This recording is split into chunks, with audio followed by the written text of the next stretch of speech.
Yeah. He was here. If you were here, you would have no control. Here, this wrist took everything. Yeah. You like this? Hotep and Grift.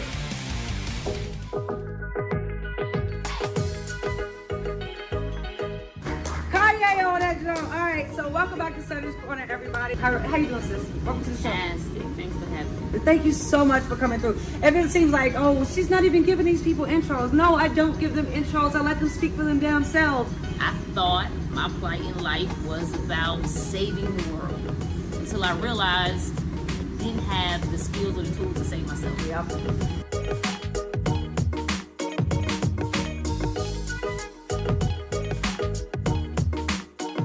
If you're not activating now, then what are you doing? Wasting my time, wasting your time. So let's go. Until next week.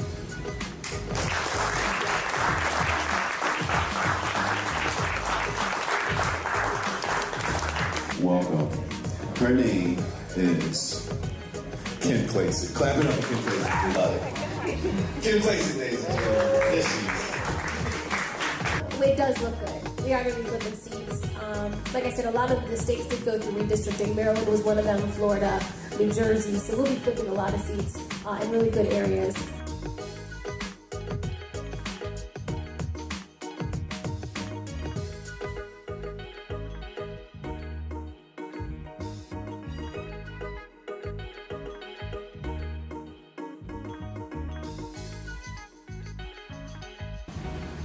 Sonny Johnson.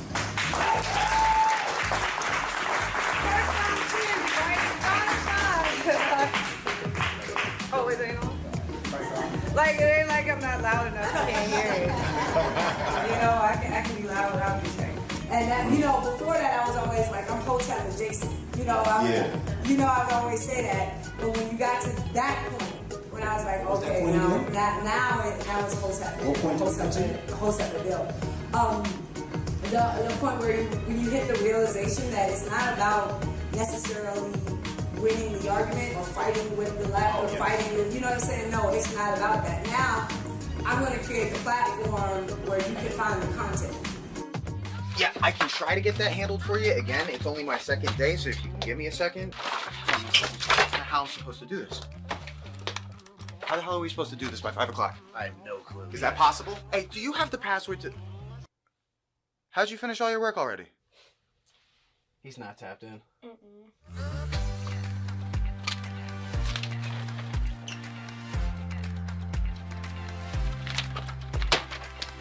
How'd you get that done so quick? They think they're gonna be able to budget that? It's money. That's money right there, you understand? You guys finished your work 6 hours early? He's not tapped in.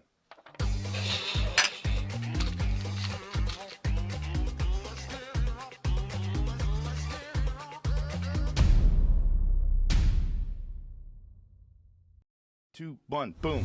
Hotep Jesus. Of all the Jesuses I know, he's the Hotepiest. Social scientist and YouTube host, Hotep Jesus. How the fuck do you get a name like Hotep Jesus? The one and only Hotep Jesus. Ryan Sharp, better known to the world as Hotep Jesus. Hotep Jesus. Hotep Jesus. Hotep Jesus. Hotep, you're a genius. HotepJesus.com.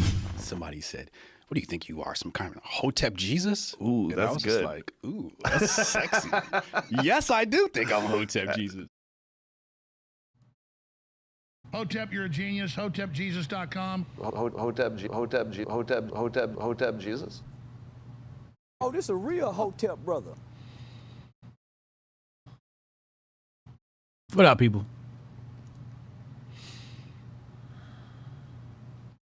Lee Richmond says Hotep is a toxic man, unsubscribing. All right, whatever. What up, chat?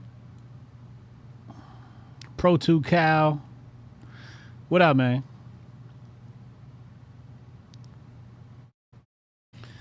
What up, Seamers? What up, Jay Pylon? Jimmy Doss. Jimmy Doss, yo, congrats on the weight loss, man. I love the documentation of that journey of yours. Good stuff, man. DMW 24/7, what up, bro? El Negro Hotep 32, what up? Retro Neon, what up? Haram Life, what up? We had a special guest scheduled for today. Unfortunately, he's going to be late. Unfortunately, he's going to be late. Said he'll arrive around 3 p.m. Eastern time. So we got about an hour to kill before we dive into all the festivities with Coolie Bravo. Coolie Bravo is confirmed as a special guest speaker next week at Hotep Con. Oh, wow. Oh, wow. Turning Point USA account has just tagged me in a tweet.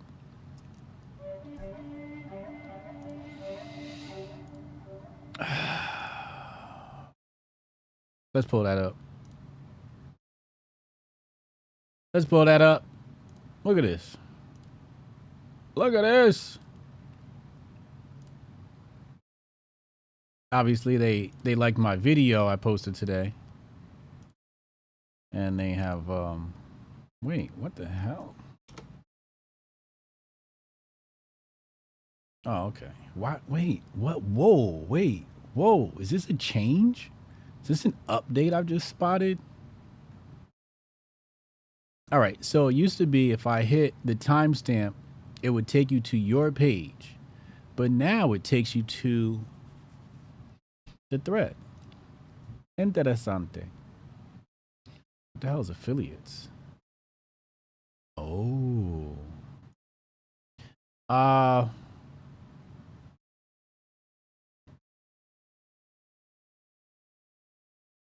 Interesting. Interesting. Anyway, TPUSA, shout out TPUSA tagging me. People of Whiteness, they enjoyed my clip. If y'all didn't see the clip, go to my Twitter, follow, or whatever you do on Twitter. Hit the follow button, subscribe button, whatever it is. Yeah, people of Whiteness. Shout out to Jeff Charles for coming up with that term. I have been approved for monetization. Let's take a look at that. Where is that? Professional tools? Is it here?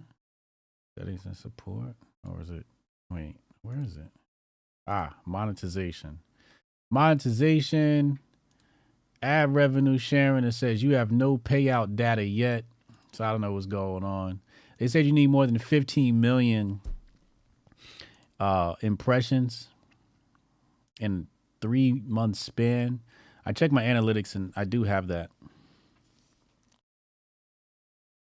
We're going to talk about the ups and the downs. I've been collecting a couple of tweets here about the ups and the downs of the Twitter monetization program. I guess since we're talking about it, we might as well just hop into that.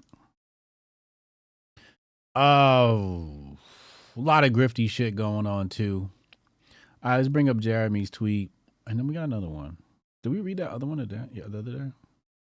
All right. So we got Steph is dope. He says, Twitter monetization is probably the best way to reverse the cringe and trollability of paying for Twitter Blue. It's already going from, this loser paid for Twitter to, damn, let me go ahead and get this blue check. Smart move on Elon's part. Yeah, that is a side effect of the decision making. I think there's more, has something to do with just not really selling Twitter Blue. Definitely to make money, but get people to tweet more. That's really what it comes down to. Even Uncle Hotep was like, oh, I'm going to start tweeting more so I can get my little shekels. You know, Elon is going to pay me off and make me tweet more. So that's really what's going to come of it. And his take is decent, but I like the Quartering's take better. He says, I hate what monetization has done to Twitter. I'm not calling it X, it's Twitter. I'm not fucking calling the shit X, okay? Every post, a question, a race bait, or some old viral video from 4 years ago presented as new. Freebooting. I think he means free boosting. I don't know what that means. Freebooting? What is freebooting? I don't even know what that is. It's probably some, white people term or some shit like that. And content swiping was bad before, but now it's gotten insane. And this is my issue right here. The content swiping. The content swiping is about to go through the roof. It's about to go through the roof. Even Uncle Hotep is content swiping. Let's go to Uncle Hotep's station. Let's go to his channel. He's content swiping left and right. He's already started. Hold on, I'm gonna show you in a second. Look at Uncle Hotep. He ain't never tweeted this much in his life.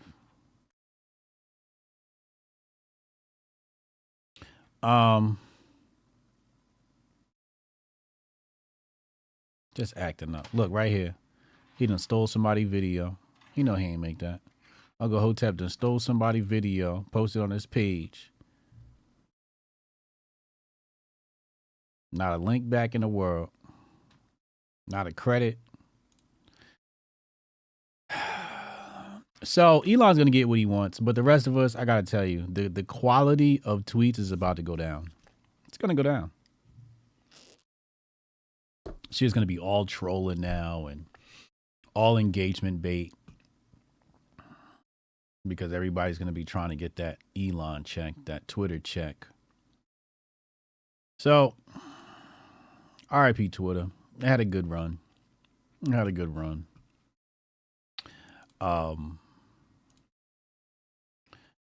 Let's take a look at my social media here. Let's see what my growth looks like on Twitter. Let's see, Twitter, Hotep Jesus.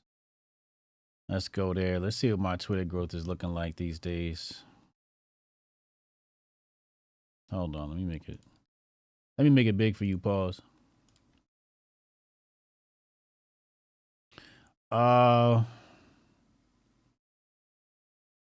Let's see here. All right, let's take a look here. Followers for the last 30 days, down 83%. Following for the last 30 days, 15. Tweets for the last 30 days, down 24%. I remember this used to all be green. I remember it was just, I would gain 500 followers, 100 followers. Now it says I only gained 134 followers over the past 30 days. I used to do that without even fucking blinking. And now it's just minuses. Couple of plus days and then minuses.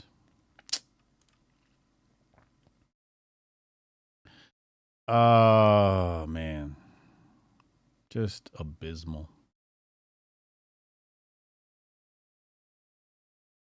Absolutely abysmal.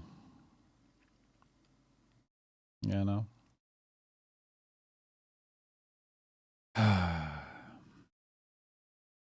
So I've given up. I've given up on caring about growing my Twitter account. Just, you know. I don't even think I care about growing anything anymore. I really don't. I'm not. You know, I wrote it in my book, Dominate Twitter. Don't really pay attention to, you know, your following growth, because all it's gonna do is upset you. You know. But yeah, I've given up caring about, you know, how many subscribers, because, you know, when you're a Hotep, everybody's just gonna fucking shadow ban you into oblivion. So, you know, you kind of gotta just ride the wave, I guess. Ride the fucking wave. Goldstein said he's 15 million engagements away. Yeah.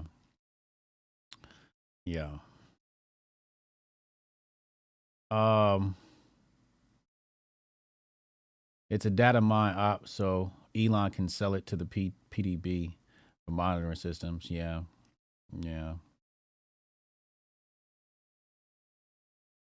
What up, Dave Murdoch? Shout out to Drag the Dead, where you can be a drag queen and kill zombies or some shit like that. I don't know. Check it out. Uncle Hotep's in the game. I think there's some Hotep Jesus posters in the game as well. Pause. Let's go back. What else is in the bag today? The grifty bag. The grifters are feuding. I saw some shit yesterday with Rolo, and something about him. It's gotten nasty out here. I gotta be honest with you. It's just gotten really nasty out here. You know, as I said, I don't even comment on some of the stuff out here because it's just so weird. So Jeremy the Quarterin and Brittany Venti, I think, commented on Rolo and some nudes or something like that, and he was trying to get nudes from her or from an anonymous account. The anonymous account offered to send him nudes, and then it was underage news, and then, well, Rolo was like, well, if they're underage, I don't want them, and then Jeremy tried to do a gotcha thing, and Brittany was on his neck all week, and I don't know. Then Rolo showed the whole thread, and it pretty much exonerated him. But the moral of the story is, Rolo, like, you really got to stop. The only thing I would say is that people have got right is just like, it's just too much gossip, man. Too much fucking gossip, man. You got to stop gossiping, bro. You got to stop, because then you get caught up in all the bullshit. You get caught up in all the gossipers gossip. You know, once you start gossiping, you're a gossiper, so then the gossipers gossip about you. You know what I'm saying? So, like, Rolo, you just got to leave that shit alone, bro. Like, stop gossiping. You do it too much. I know. You're my boy. I love you. But you gossip way too much on the internet, bro. It's not a masculine thing to do, is, you know, gossip and shit. Happens way too much. Happens way too much. You know? So, I saw that on my timeline. I really wasn't paying it too much attention. Look at this grifty shit, though. Tariq Nasheed already got the chair on the flyer. You know, we had the Alabama brawl the other day. The fade in the water. And he's already got the chair unfolding the seat of justice on this flyer. What do y'all give that? What, you know, let's do a coon rating. What's the coon rating on that? 1 to 5 coons. How much cooning is it that he's already got a flyer, a party flyer made up with the chair on it? What do y'all got on this? How do y'all rate this, chat? Huh? How do y'all rate this?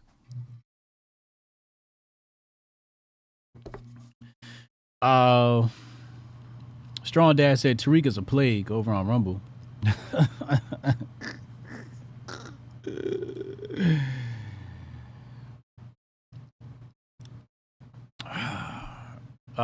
Robert Zamet said, HJ, get a job yet? Why don't you have a job yet? Because I can't get a job, bro. I always get fired, bro. I always get fired. Champ says 4. Anime Nika says 4. Crown Heights Brainiac says Seat of Justice. That is A+ grifting. That is some A+ grifting. Veda says disgusting levels of grift. We got 3s. We got 4s. Yeah, no. Uncle's already a tweet burglar. This isn't a big step. You're right. You're absolutely right. What up, Andre? This is crazy. Hey, peace, Queen. Peace, Queen. This is absolutely insane. Over on Rumble, Tanai says, shout out to Tanai in the chat. Tanai's a guest speaker at Hotep Con next week. Coupon code SCIENCE, 10% off your Hotep Con tickets. He says that is definitely a strong 4 coons out of 5. At least a 4. Haram Life says 9 out of 10 still chairs. Brand Smith says 4. Strong Dad says 12 plus. Strong Dad's giving him a 5 out of 5 coons. He's overdone himself this time. Absolutely insane. Absolutely insane. All right, let's go back in the bag. What else is in here?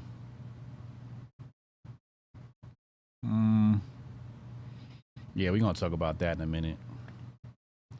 Yeah. All right, let's pull this one up. Let's talk about this really fast. It's the Grift report. So we got a report on, all the stuff that the grifters are doing. So let me pull up my evidence here, and then we can dive into this stuff. So I saw this story maybe a day ago, 2 days ago. I forget what it was. Producers threw this in the chat. I looked at it. Didn't really have much context. Had enough for me to get an understanding of this story here. But Uncle Hotep has the full video, of course. And I really don't want to waste too much time reading everything that's here, but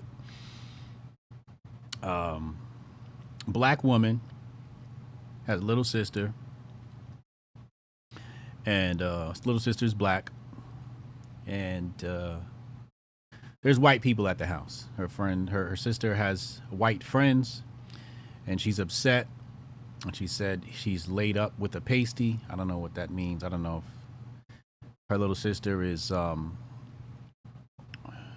intimate with white folks or a white boyfriend or how this is going, but she's not happy. And then you see these screenshots here. Can you guys see that? Okay, good. Where she's texting her boyfriend, and actually that's the text to her sister, right? Here she is right here. Let's play the video from her right here. So, y'all already know why I'm having a bad day. My sister is a cave dweller smasher. In my house, on this land.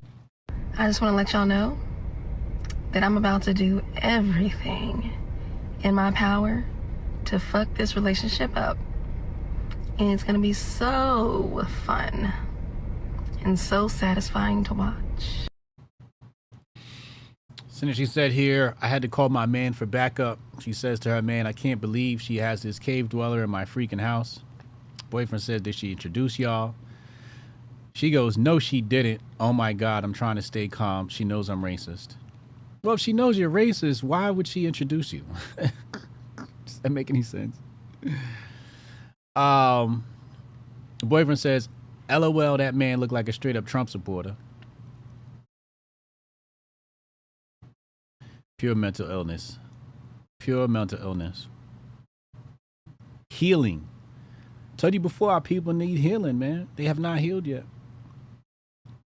Then she says, come and unalive him for me, please, Dre. I promise I'll help you hide the body. Bring all 4 of your guns.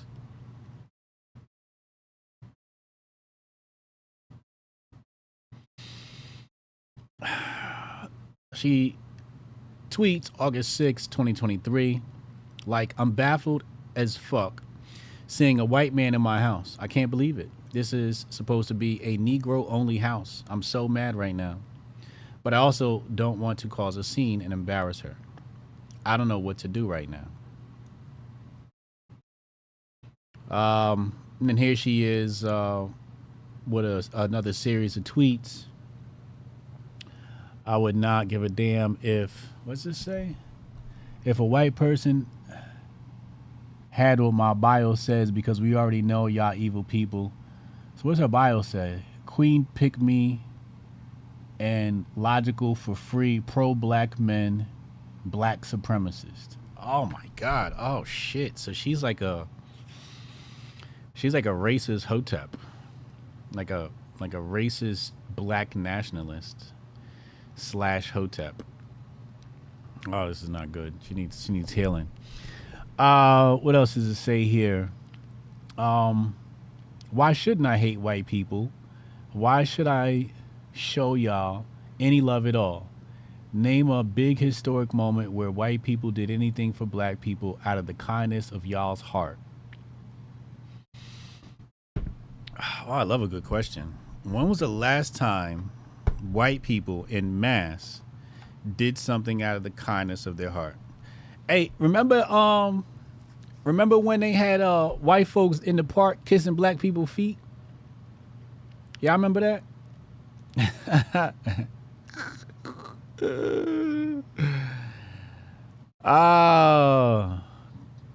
Strong Dad said, let's let people love who they love. This chick got a serious filter, so we know she ugly. Never text criminal ideas for I'm disappointed. All right, so She says, today's the first day of school. Can't wait to see all my new students. So apparently, a white man, a good dude. You smoking crack?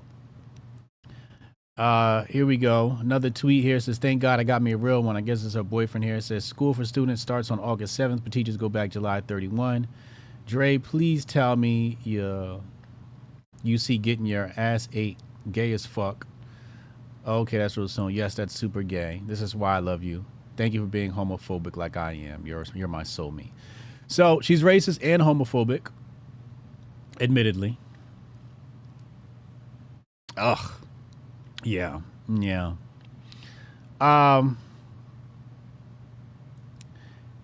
Chilling in my class while Twitter thinks they can take my safe and secured, I guess, her job, right? So let's go to the next thing here. It says, let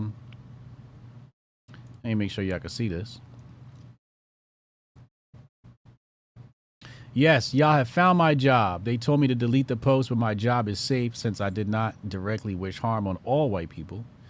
They laughed and told me to watch what I say and I'll be good to go. Being a great teacher pays off very well when they know your true self. Just talk to the school board and my job is safe. Cry in the corner. I told them it was a joke. Then they all know I'm not racist, so have fun. Fast forward, lives of TikTok. Post breaking, Texas elementary teacher who made a series of racist anti-white tweets, including wanting to kill someone for being white, has been fired and is not eligible for rehire.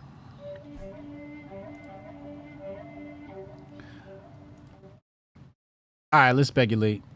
Let's do the ignorant thing and speculate on this dumbass story. I think her job was safe until they found them LGBT quotes, and then they was like, oh, you're homophobic?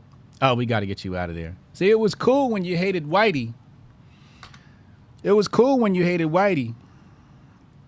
But when you came after the LGBTQIA plus or whatever it's called, that's where you fucked up, sis. That's where you fucked up. It was going to let you slide. It was going to let you slide. That's wild.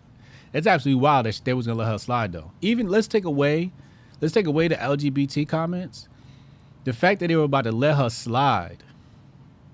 Like if I was a parent and my baby was white, this lady couldn't teach my child. There was no way I'm allowed this person to teach my child. No way in hell. She's a racist. Like I wouldn't let my black son be taught by a racist white man. I just wouldn't. You don't have his well-being in mind, at heart. Absolutely terrible. Absolutely terrible. Get this funky ass story off my screen. But that goes to show you, man. Goes to show you. You safe until you talk about them people. All right, what else we got in here? All right, let's just cover this story and just get it out the way, because I ain't got really much to say. Breaking. The French armed forces have reportedly attacked the National Guard of Niger and violated the airspace of Niger in order to suppress the rebellion. Did they violate? I mean, can you violate the airspace of a country that you've already colonized? French armed forces. Let's see. Let's see if we got any news on this. Oh, God. Brave. Y'all really got to get it together. French armed forces. Let's see here. Let's hit news. Okay, so the junta has accused France of violating airspace. Let's take a look here. Let's open this up. Niger's military leaders accused France of breaching a ban on the country's airspace, a charge that came French military aircraft deliberately cut off all contact with air traffic control on entering our airspace. Niger's new military rulers also accused France, the country's traditional ally, of having unilaterally freed captured terrorists. The extremists allegedly plan to attack military positions in the tri-border area. The French government rejects accusations by Niger's new military rulers that it freed terrorists and violated the country's airspace. Naomi accused France of having released several extremists, but the French government told AFP that the flight in question had been authorized by and coordinated with Niger's air armed forces.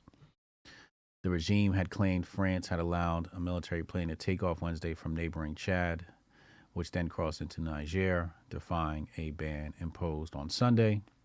France has around 1,500 troops in Niger in support of the country in its fight against extremists who swept in from Mali in 2015. Responding to the claim that France had released extremists in Niger, the French government source said that no terrorist has been freed by French forces. All eyes on Niger. Pray for Niger. But y'all gonna get the CBDC one way somehow, and it's gonna come. It's gonna come, and like I said before, I told y'all, man, like Africa is definitely gonna be the next place for a second round of colonization, because I think the first round of colonization on the African continent was a religious colonization, a cultural colonization, and a monetary colonization. In that order, or maybe, which one did I say first? Because I think the first colonization was religion, and then, let's make that. Let's pull up. I know what I can do. Let's pull up Cristobal Colon. Let's pull up his letter to D. Saint Angel, and we can talk about, and we can look at,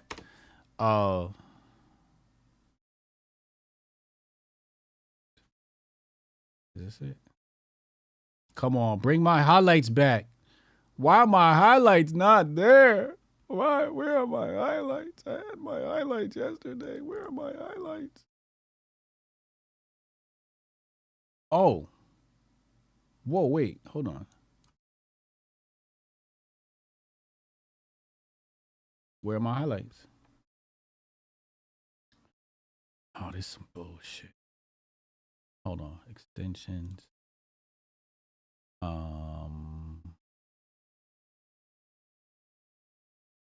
I just want to see if there's something I can do to bring my highlights back. Ooh. You son of a bitch. You son of a fucking bitch. All right, it's all good. Speaking of colonization, we're going to show you exactly here religious colonization. And we were supposed to cover this yesterday. I didn't get a chance to yesterday. So we're going to take some time here to walk through this letter from Columbus to Louis de Saint Angel. And actually, I think yesterday we left off with actually discussing who he was. So let's pull up who he was, because we mentioned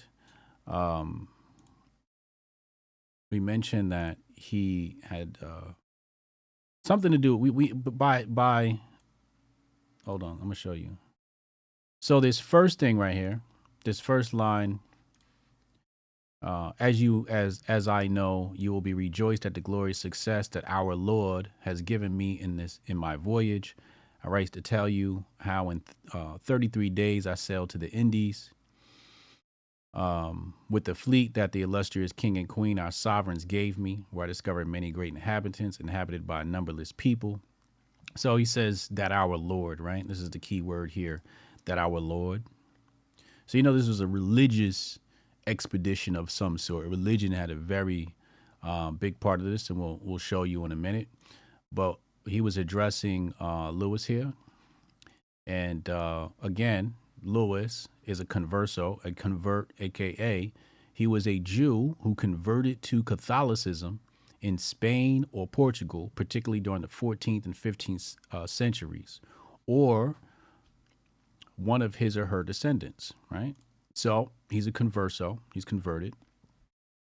And these highlights are here. He was in charge of royal finance. Okay. Royal finance. So he's a money guy. It says right here, Saint Angel played an instrumental role in Christopher Columbus's voyage in 1492. where he managed to convince the Catholic monarchs to fund Columbus's expedition and provide a large sum of money himself. So you got the royal family to cough up some bread, and he coughed up some too. He threw his money down, okay?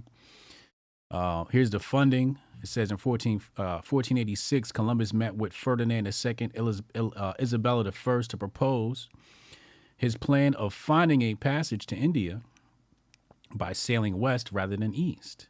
While the Spanish monarchs were interested in his plans, they turned him down on the basis that they were financially tied up with fighting the Moors. Okay. To prevent Columbus from seeking out competing monarchs and nations, Ferdinand II and Isabella provided Columbus with a retainer of 12,000, which is about 840 USD modern currency. And in 1489, they provided him with some documentation to obtain food and lodging in any Spanish municipality. Following the Spanish victory against the Moors, Columbus was called to meet with the Spanish monarchs again on January 12, 1492, to discuss his voyage. Isabella was still not convinced, and Columbus left the meeting upset, confiding in Sant'Angelo that he planned to seek financial funding from France or England, whichever nation agreed first. So he was ready to go to another financier. Using his position as royal treasurer, Sant'Angelo met with Isabella and convinced her to accept Columbus's proposal by alluding to the fame and glory that would come with Columbus's success in finding a new sea routes to the Indies. Going a step forward, Sant'Angelo arranged for the majority of the funding by contributing much from his own pocket and additional money he had borrowed. He did so to keep the queen from having to pawn the crown jewels. So I want to highlight this part here about the queen having to pawn her crown jewels, just to show you that just because these people were royalty, many of them were still poor. They were still poor people. They poorly managed their money. Many of them illiterate. Many of them couldn't do basic math. So they would have other people do the math for them.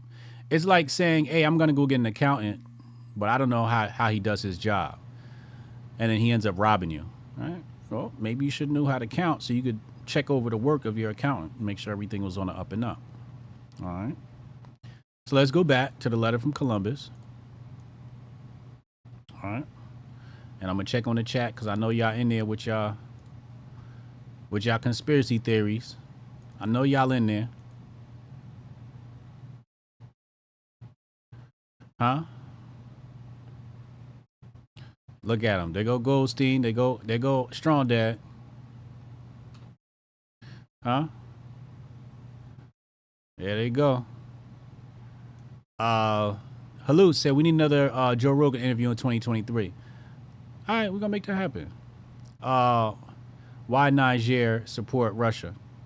It's a good question.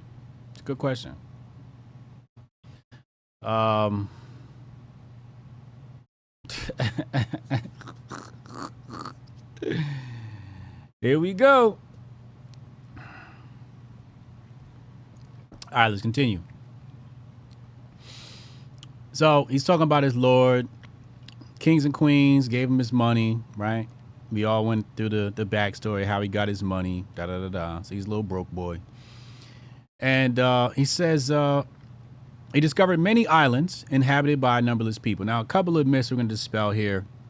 One is people saying that there were no black people in America prior to European colonization. He's going to dispel that myth here. And also we're going to note the religious colonization of people, as we've outlined with Europe invasion into Africa. But first, we have to do a little bit more research, and we have to put this on your desk.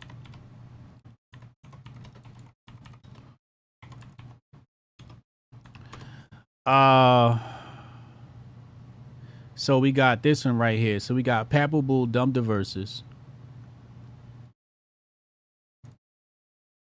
1455. So right here, this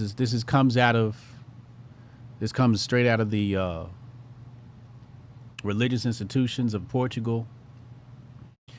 And it says this papal bull legally granted Portugal the right to enslave any and all people they encounter south of the Cape Boharor on the coast of the Western Sahara. So if you're ever looking at some of the incursion into Africa, some of the colonization in Africa, religious colonization, you're looking for a dumb diversus. And this basically authorized all savages or Christians or Catholics or whatever this was to, be rounded up on the African continent and enslaved. Right. So this is all in the name of the church. I'm not going to go too deep into this. I haven't studied this stuff in years. This is kind of like old information to me. But this is papal bull. This is one of the papal bulls. This one's called Dumb Diversus. This is Pope Nicholas V, basically, designed to go in and colonize Africa, right? So, I believe France gets involved in colonization a bit later. Much of the colonization and slave trade really came from Spain, Portugal, I believe France later. As you'll see here, you'll see who gets to. I don't want to spoil the story. Let's go. All right. I don't think I'll have any more tangents, so let's stay here. He says, and all I have taken possession for their highnesses by proclamation and display of the royal standard without opposition. So he had no opposition. He was taking any possession he wanted, had no opposition. He says, to the first island I discovered, I gave the name San Salvador in commemoration of his divine majesty. So he's basically going around these islands and he's naming it like, hey, I found this island and I named it after you. Like, whatever the fuck that means. So he's basically bootlicking, kissing ass. The Indians call it Guanaham.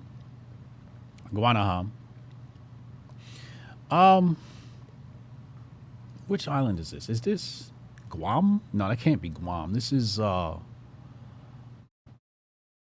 want to say this is South America. I told y'all no more tangents. Here I go. I'm sorry. I'm just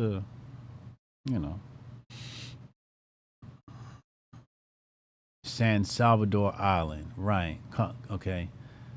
What the fuck island is this? Okay, the Bahamas. Okay, cool. All right, so this is the Bahamas. They called it Guanaham. The reason why I thought this was important is because you have Guyana and Ghana, and there's this strong connection between Guyana and Ghana, which again is another tangent I don't want to get into, but the two native people of those countries speak a similar language. There's a YouTube video about it somewhere. Anyway, he said the second I named the island of Santa Maria. All right, so you're giving island names, right? Blah, blah, blah, blah, blah. He said, I found no towns nor villages on the sea coast except a few small settlements where it was impossible to speak to the people because they fled at once. I continued the said route, thinking I would not fail to see some great cities or towns, and finding at the end of many leagues that had nothing new appeared, and that the coast led northward contrary to my wish because the winter had already set in. I decided to go south. Okay, it says, right here, pay attention. I want you to understand how he's talking about these people. I heard from other Indians I had already taken. I had already taken. So he's going around rounding people up. All right. And you're going to see what he says about these people in a minute. We're going to just show you what kind of savages we're dealing with here. He said, I had already heard from other Indians I had already taken that this land was an island, and thus followed the eastern coast for 107 leagues until I came to the end of it. So he gave this one island the name of Hispaniola, and that's Haiti, right? So now I don't have a spoiler anymore. So the first person from Europe to really land on the island of Haiti is going to be Spain, right? Queen Isabella and them commissions Christopher Columbus. And that's why you have Haiti split, right? You have one side, you have French, and the other side speaks Spanish or Creole and Spanish. So you have one side of the island, and they call Dominican Republic. So people who are bad at geography. And it's funny because I used to hear stories about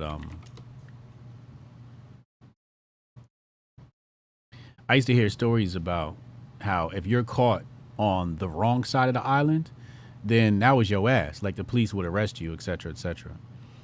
Oh, here's a good map. Let's put this map. So if you look at the map here, this is the island he's talking about, right? So on one side of this island, you have the Dominican Republic, and on the other side of the island, you have Haiti. So this is actually all one landmass. And I heard if you cross this border after dark and you're a black person from Haiti, you might not make it back. It's like being caught in a sundown town. That's what I heard. Okay. Oh shit. My package arrived. So for my people that's not good at geography, I just want to make sure everybody's aware of this, right? All right, let's go back. I went thither and followed its northern coast to the east, as I had done in Wana. This island is like others, most extensive. It has many ports along the seacoast, excelling in Christendom. So he's saying, this island is excelling the Christian nations. Many fine, large flowing rivers. The land there is elevated with many mountains and peaks incomparably higher than in the center island. Most beautiful, thousand varied, So he's explaining the terrain there. I've been told that they never lose their foliage. Speaking of the trees, I saw them as green and lovely as trees are in Spain in the month of May. Some of them were covered with blossoms and fruit, blah, blah, blah, blah. The nightingale and other small birds of 1,000 kinds were singing in the month of November when I was there. Palm trees, 6 or 8 varieties. All right. So there is honey, and there are many kinds of birds and great variety of fruits. Inland, there are numerous mines of metals and innumerable people. Hispaniola is a marvel. Okay. The seaports there are incredibly fine and also magnificent rivers, most of which bear gold. Okay, so this is really what he came over here for, was gold. And you're going to see something that's going to spell the myth of slavery. One of the myths of slavery is going to be dispelled here. He says there are many spices and vast mines of gold and other metals in this island. They have no iron, nor steel, nor weapons, nor are they fit for them, because although they are well-made men and commanding stature, they appear extraordinarily timid. So the tribe that he came across, in this instance in particular, was extraordinarily timid. The only arms they have are sticks of cane, cut when in seed, with a sharpened stick at the end, and they are afraid to use these. Often I have sent 2 or 3 men ashore to some town to converse with them, and the neighbors came out in great numbers, and as soon as they saw our men arrive, fled without a moment's delay, although I protected them all from injury. All right. At every point where I landed and succeeded in talking to them, I gave them some of everything I had, cloth and many other things, without receiving anything in return. But they are a hopelessly timid people. It is true that since they have gained more confidence in losing this fear, they are so unsuspicious and so generous. He's calling these people generous with what they possess, that no one who had not seen it would believe it. So he said they're so generous with their possessions that even if you saw it, you wouldn't believe it.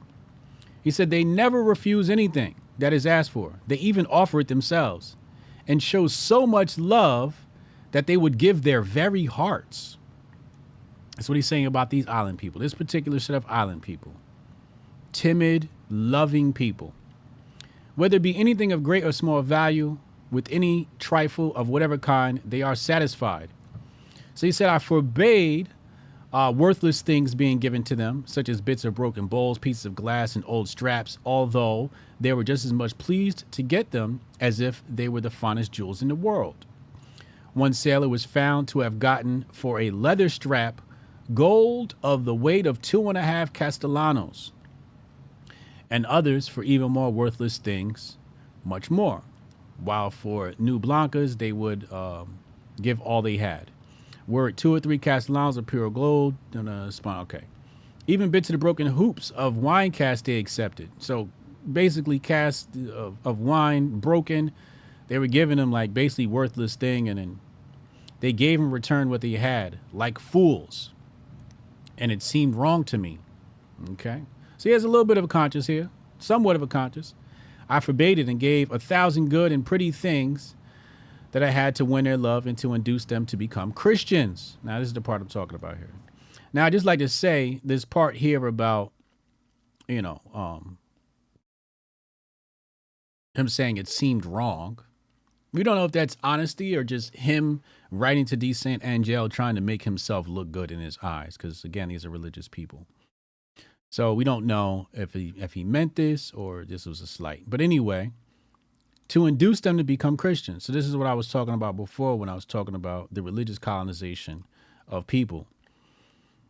Okay? And to love and serve the highnesses in the whole Castilian nation. Right? And help to get for us things they have in abundance, which are necessary to us. They have no religion. Now listen to this part right here. This is just like speaks to how stupid he is or uninformed.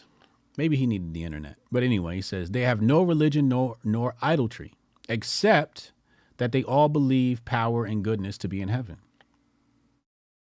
Isn't that a religion? Is that not a religion? He says they have no religion, but they do believe in a higher power. Maybe he's talking about some sort of formal practice of some sort, maybe. I don't know. Anyway, they firmly believe that I, with my ships and men, came from heaven. And with this idea, I've been received everywhere since they lost their fear of me. They are, however, far from being ignorant. They are most ingenious men and navigate these seas in a wonderful way.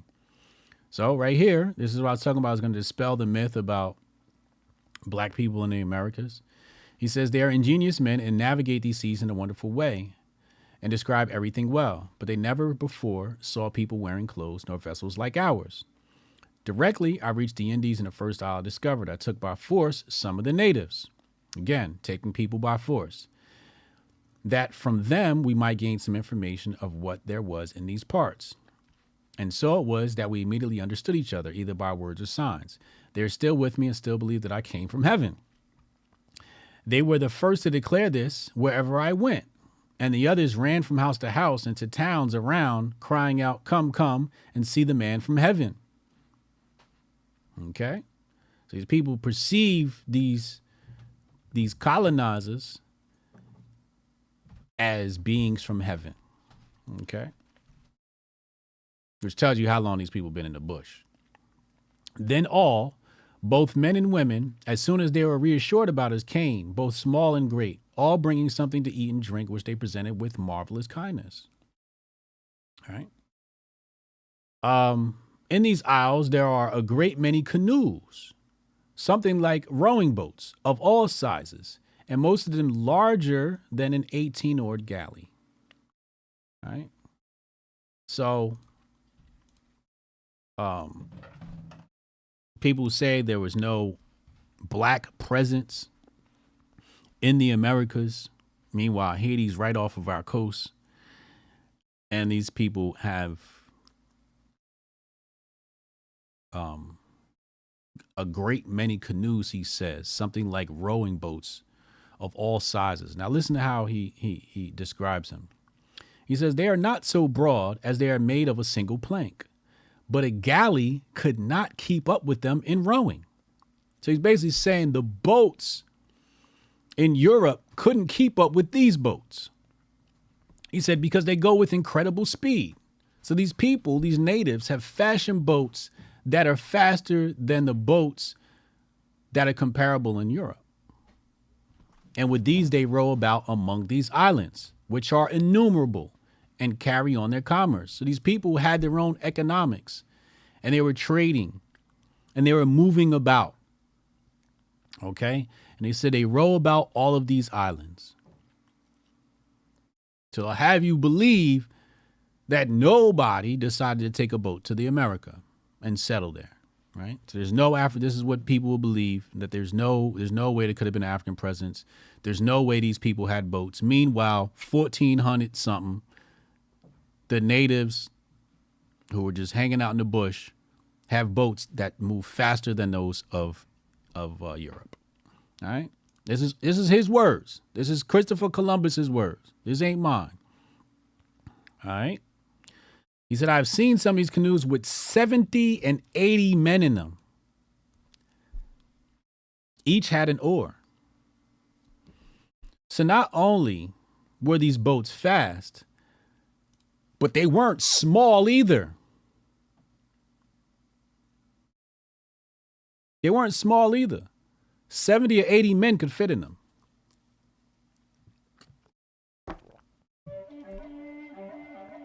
So to have you believe that the natives, you know, if they had boats, they had little canoes, right? Like these little small canoes. There's no way they had any large vessels. But here you see they got a large vessel that carries up to 80 men. All right. Therefore, so he says, in all the islands, I observed a little difference in the appearance of people or in their habits and language, except that they understand each other, which is remarkable. Therefore, I hope that their highnesses will decide upon, right here, the conversion of these people to our holy faith. So more evidence, like I was showing you, that the original colonizers were colonizing the minds of natives first through religion. First through religion. So when you have black people today who practice the religion of Christianity, okay, you must understand that was put there through colonization. Okay?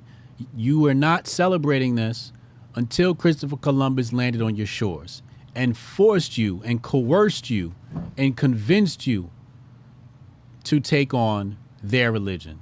So if you are one of those black people out here that's praising Jesus Christ, you are religiously colonized. You were religiously colonized to take on that religion. And not only that, you also speak English or whatever European language. Spanish, French, whatever it is. So you've been completely colonized. You've been colonized from religion and you've been colonized through language. Later on, we'll talk about colonization through monetary policy. We'll get to that in a second. Hold that thought. So it says to which they must to which they seem much inclined. So he said they don't mind converting. Okay. I have already stated how I sailed 107 leagues along the coast. He said, I can therefore assert that this island is larger than England and Scotland put together.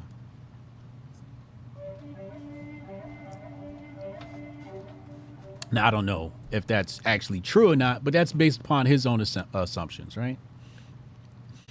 Since beyond these 107 leagues, there remained at least 2 West Point 2 provinces. And it says one of them, which they call Avon, the home of men with tails. I don't know what the hell that means, but I'm not going to segue and go down that rabbit hole because I'll never come back. Anyway, these provinces are commuted to be 50 or 60 leagues in length. And as far as can be gathered from the Indians with me, who are acquainted with all these islands, this other Hispaniola is larger in circumference than all Spain from Catalonia to Fuenterrabia in Biscay. Since upon one of its 4 sides, I sailed 180 leagues from west to east. So this is another island here. He's calling it like a second Haiti. He says this is worth having and must on no account be given up. I've taken possessions of all of these islands for the crown. And all may be more extensive than I know or can say, and I hold them for their highnesses, who can command them as absolutely as kingdoms of Castile. All right. In Hispaniola, in the most convenient place, most accessible to the most accessible for the gold mines, in all commerce with the mainland on this side, or with that of the Great Khan. All right. He says, I have taken possession of a large town, which I have named the city of Navidad. He began fortifications, which should be completed by this time. He left men in them, enough to hold it with arms and artillery, provisions for more than a year. So who knows what those guys are doing. He said, I'm so friendly with the king of that country that he was proud to call me his brother and hold me as such. Even should he change his mind and wish to quarrel with my men, neither he nor his subjects know what arms are, nor wear clothes, as I have said. They are the most timid people in the world, so that only the men remaining there could destroy the whole region. Now, I want to just tackle this point right here, because many Westerners, specifically white nationalists, they go, oh, these guys weren't wearing any clothes. And what you'll know about human nature is much of technology is either out of necessity or convenience. So if they wanted to wear clothes, they would have, or if they needed to, they would have. However, because of the conditions on the island, clothes weren't a necessity. But if they were a necessity, for example, if they were in a cold climate, you would need clothes. So people look at that as a way of saying these people aren't advanced because they don't wear clothes, and just like, they probably would have made them if it was a necessity. So just a little bit of flawed argument there. In all these islands, the men seem to be satisfied with one wife, except they allow as many as 20 to their chief or men. Right? So if you're one of the top guys, you get 20 women, or somewhere's about. He says, the women appear to me to work harder than the men. And so far as I can hear, they have nothing of their own. For I perceived that what one had, others shared, especially food. So there was no concept of possession. This is mine. No, what you gather is for the tribe. And that makes sense. I don't think I have to explain that. In the island so far, I have found no monsters, as some have suspected. On the contrary, they are people of very handsome appearance. So Columbus calls them handsome, and Thomas Jefferson says niggas is ugly. So opinions, I guess. He said they are not black as in Guinea. So Guinea, that's over there by Australia, right? And that's your indigenous population. They got cannibals over there, whatever, you know, the indigenous population as well. But he says they are not as black as in Guinea, though their hair is straight and coarse, as it does not grow where the sun rays are too ardent. Okay? So he says straight and coarse. What people are these? What people are these people? I'm going to wait for the chat. We're going to come back to that. I know a lot of y'all scratching your heads. As it does not grow where the sun's X-rays are too ardent. And in truth, the sun has extreme power here, since it is within 26 degrees of the equinoctial line. In these islands, there are mountains where the cold this winter was very severe, but the people endure it from habit, and with the aid of the meat they eat with their very hot spices. So they're combating the cold with diet. With diet. Not with clothing, with diet. Isn't that interesting? Isn't that interesting? Claim to be so smart, yet still falsely crediting Christianity to colonizers. So that's going to be like another one of those arguments, right? Where people go, oh, Christianity started in Ethiopia. We was Christians. Right? And what's the name of that? There's actually a group, the Coptics. You'll have a group, I believe in India, in Egypt, you'll have a group of Egyptians, like Arab Egyptians.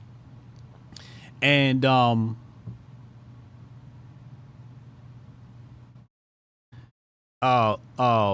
have a group like Arab Egyptians, and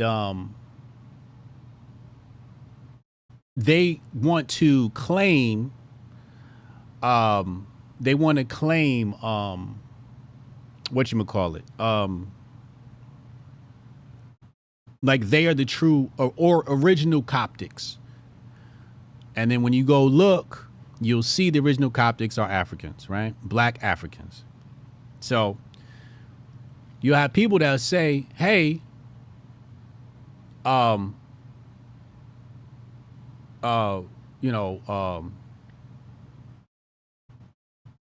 we was Christians, and Hotep Jesus is wrong because Christianity started in Ethiopia. Okay. But Ethiopians didn't bring Christianity to the island. If they did, then Columbus wouldn't have to convert anybody. They'd be walking around with Bibles. So again, I tell you, it is because of Europe that these people and you people follow Christianity, not because of Ethiopia. Okay? Okay? So we can stop all of that bullshit. We can stop all that bullshit about, oh, we was Ethiopians and the Ethiopians was the first Christians. They did not bring that to us. Columbus did. Okay? Columbus and Europe brought that to us. So y'all always like try to divert and go back into antiquity. And although you are correct, you missed the point. See, there's a difference between being correct and missing the point. You gotta take the point. Okay? Now let's go back.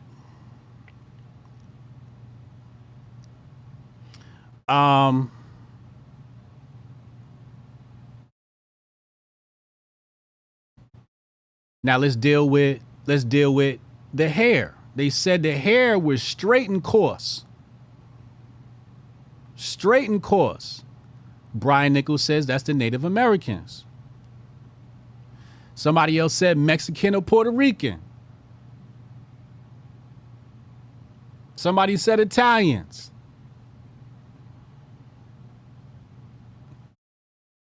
Let's see what the Rumble chat said.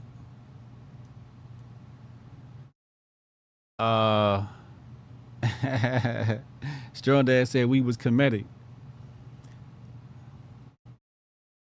Tari said the Catholic Church was the real start of Christianity. Correct.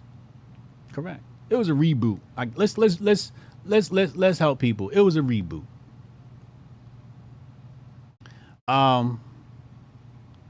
Tanai said they use common sense. How much more advanced can you get? Exactly. Exactly. Tari said you only need armor when you're a warlike culture. Exactly.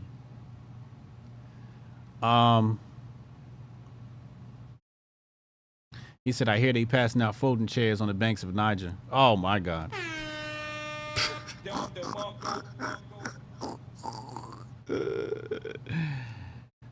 So I need help. Google, can you show me an example of coarse hair?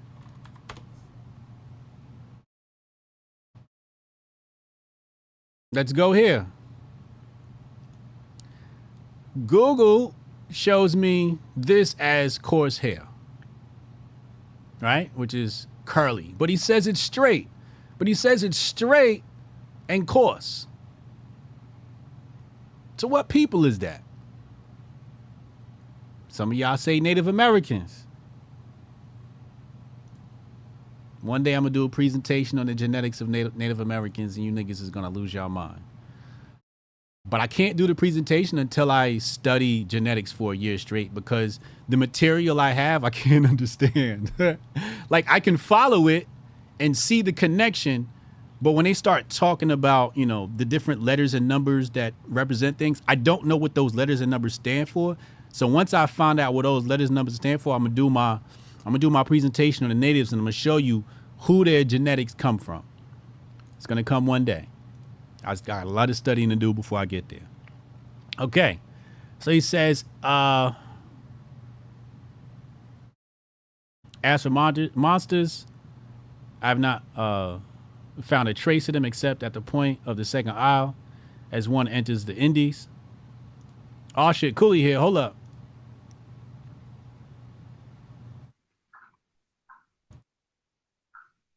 Coolie, Nick? What up? Where you at? It disappeared when you came in here. Oh, there. Let me see. It clicked me off. I don't know why the hell it went Clicked off. you off. Yeah, I was in here looking at myself, and then you popped on. I was like, "Oh shit, nigga." We live right now, so don't say nothing crazy. Oh my bad. We gonna say that. It say start video on the corner. I don't know why I won't be started though. Hold on. Huh? Oh, hit start video. Yeah, that's where I'm at. It's not letting me hit it internally. Really? Hold on, let me Yeah. let me check my settings. You looking crazy. Let me see. All right, now video participants full screen. Share screen. Yeah, I don't know what that is. Let me see something real quick. See my. Yeah. Yeah, I don't know what that is, bro. You know what you should do? You should leave and then come back in. That's probably the easiest way to resolve this. Okay, bet. All right. So we got Coolie Bravo joining in a moment. He's a guest speaker at Hotep Nation, Hotep Con next week. So we're gonna have a quick chat with him, and then we'll probably just hop right in the phone lines. I don't want to take up too much time today, and we got a lot to cover as far as this presentation on Columbus is concerned. Is he back? Oh no, it's not him. Okay, that's just my hat. Guineas equals West Africa. Okay, thank you, Queen D. Thank you for the correction. Asiatic Mongolian. So that's another thing. They'll tell you that the natives are Asiatic and Mongolian. That's actually fake news. Some of them were. Some of them were. Some of them were. If you were on the West Coast, if you had, see, that's the thing. They like to talk about natives as if they're monolithic. If you're on the West Coast, then you would be Asiatic. But if you're on the East Coast, what were you? If you're an East Coast native, what were you? All right, unmute yourself and try to turn on the video now. Yeah, it's not letting me do what I have to. Let me see. Start my video. What device are you on? I'm on a Mac. And you said it was working when you first got in here? Yeah. So it's probably being used by another app. So close out all your other apps and then try again. It's probably opening your camera's probably being accessed by a different app. Oh, okay. So you might have to close out all your other apps, all your browsers and all of that stuff, and then try it again. The Maroons, yeah, the Maroons is another name. Wilmar said Jews. You see what I'm saying? So when they say straight and coarse, who is straight and coarse here? He said, Hathorian Elevation says straight and coarse equals American Indians or what they or what were relabeled as blacks. I have photos of my ancestors with very long black hair that is coarse in texture. See, she gets it. She gets it. And there's this misnomer to say that a black person can't have straight hair. That's what they'll purport. But that's actually not true. That's actually not true. Also, it is known that blacks have straightened their hair for centuries. For over a millennia, actually, blacks have straightened their hair as a sense of style. So when you look at black women today and they straighten their hair, nigga, that was passed down from generation to generation to generation to generation. Even the ancient Egyptians was all into that funky shit. Coolie Bravo was wild. He was debating cats that he could fuck up. A gorilla was hilarious. Been waiting for HJ to interview Coolie again. Hotep and Bill. What up, Oz? The key is course. The key is course. That term course. When he says it's course. All right, well, now we got another Coolie Bravo entering. Why has it got two of them here? Oh, there you go. Now we just need his audio. And why is it?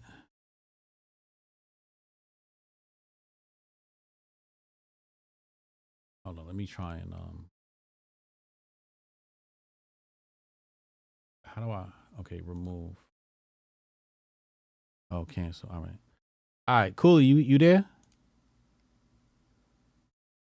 I can't hear you now. Your mic not turned on. Now I can't hear you. I got the video, no audio.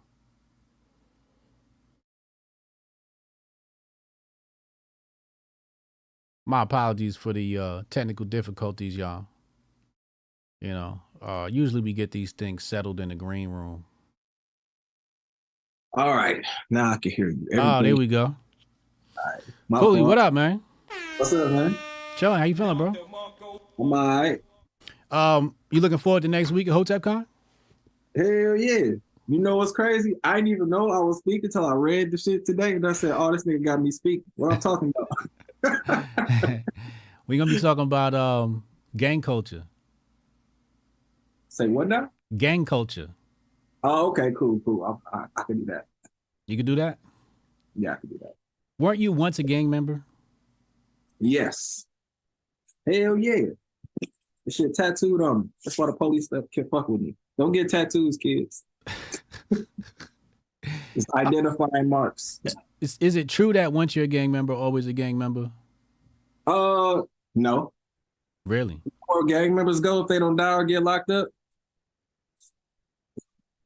Construction. You said they go into construction? All the dope boys, all the kingpins, they in construction, man.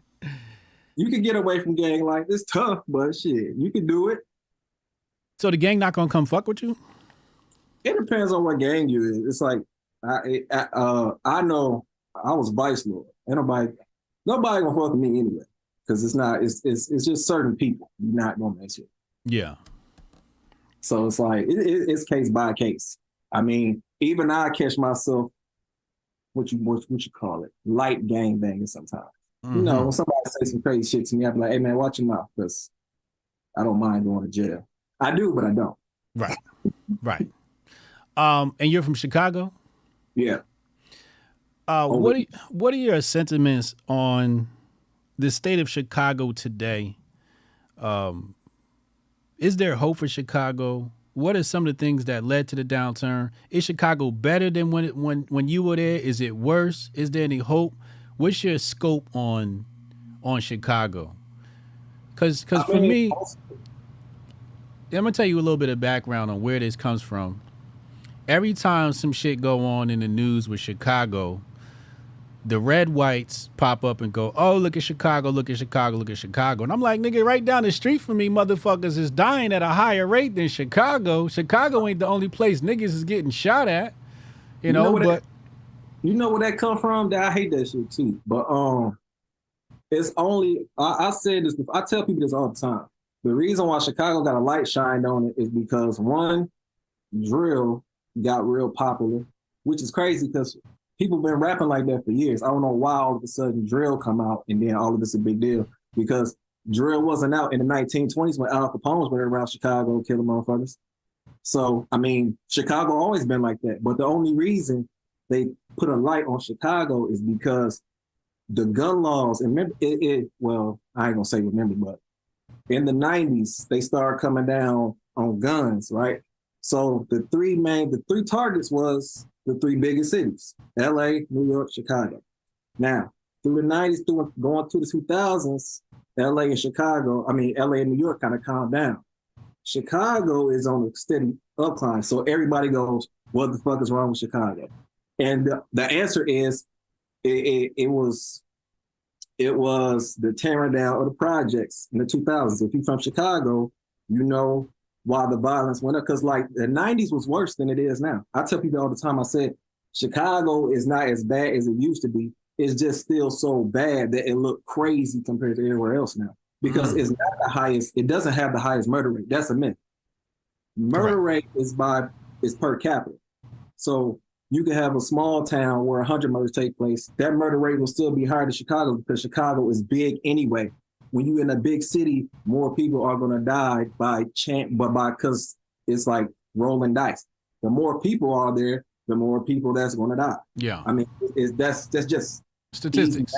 Yeah. It's not because Chicago is just a horrible place to live. Like Chicago got one of the most affluent cities, neighborhoods in the country. The Gold Coast is one of the most beautiful, richest places in the fucking United States.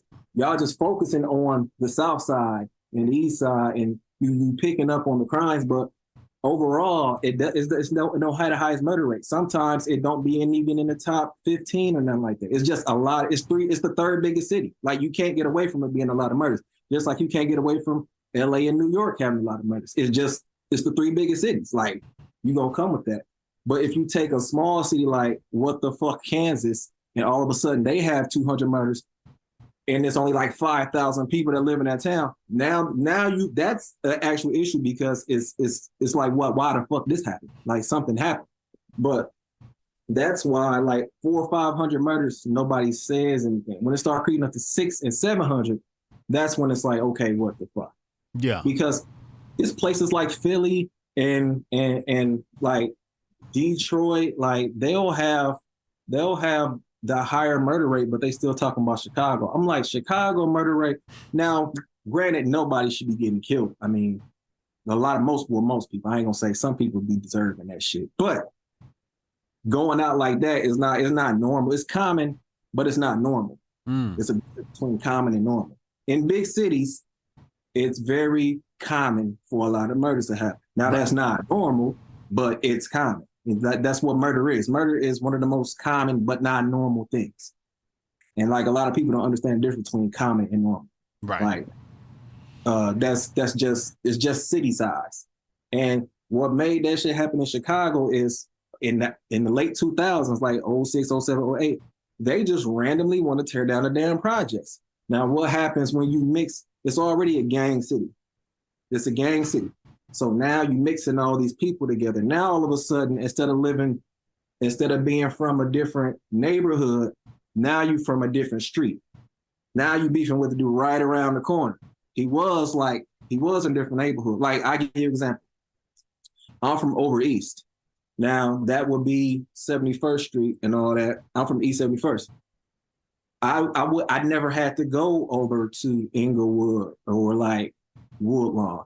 All of a sudden, my grandma lives in Woodlawn now.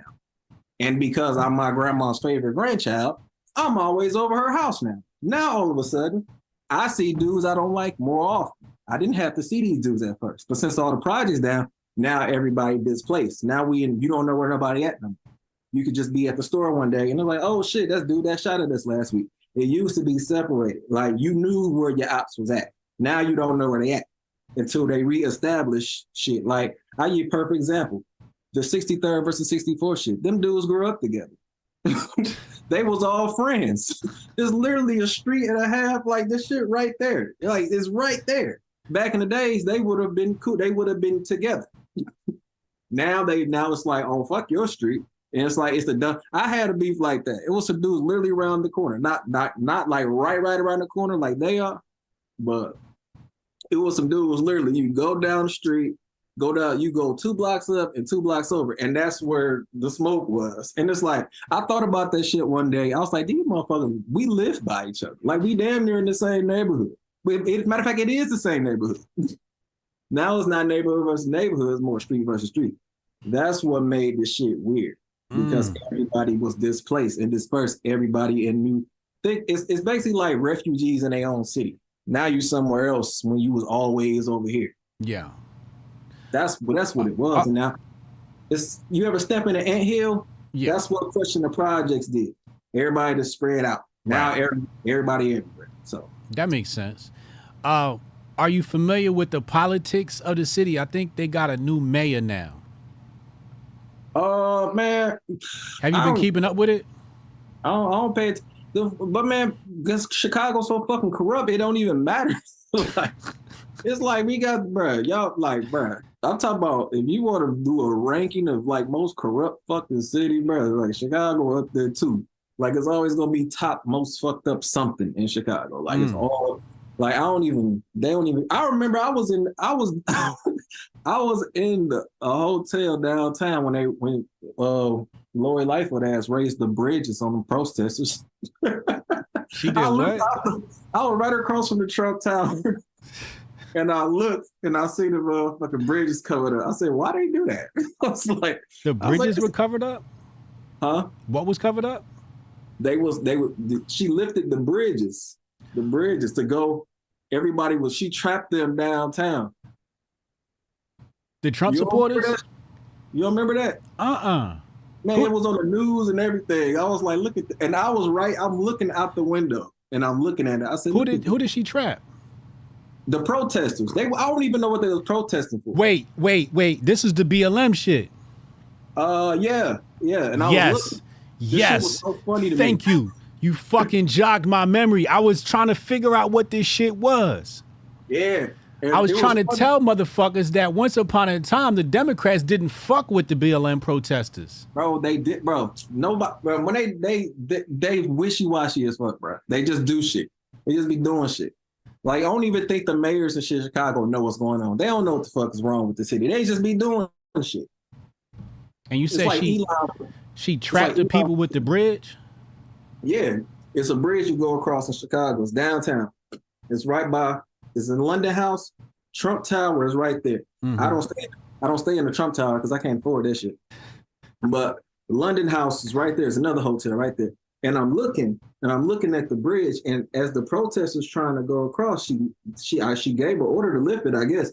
And I see the bridge go like this, because you gotta go over water. It's a water run straight through Chicago, lake running straight through. And she lifted that motherfucker. And I was looking out the window of the hotel, like, look at this stupid ass shit. And I was like, they must not know that's them Black Lives Matter niggas down there.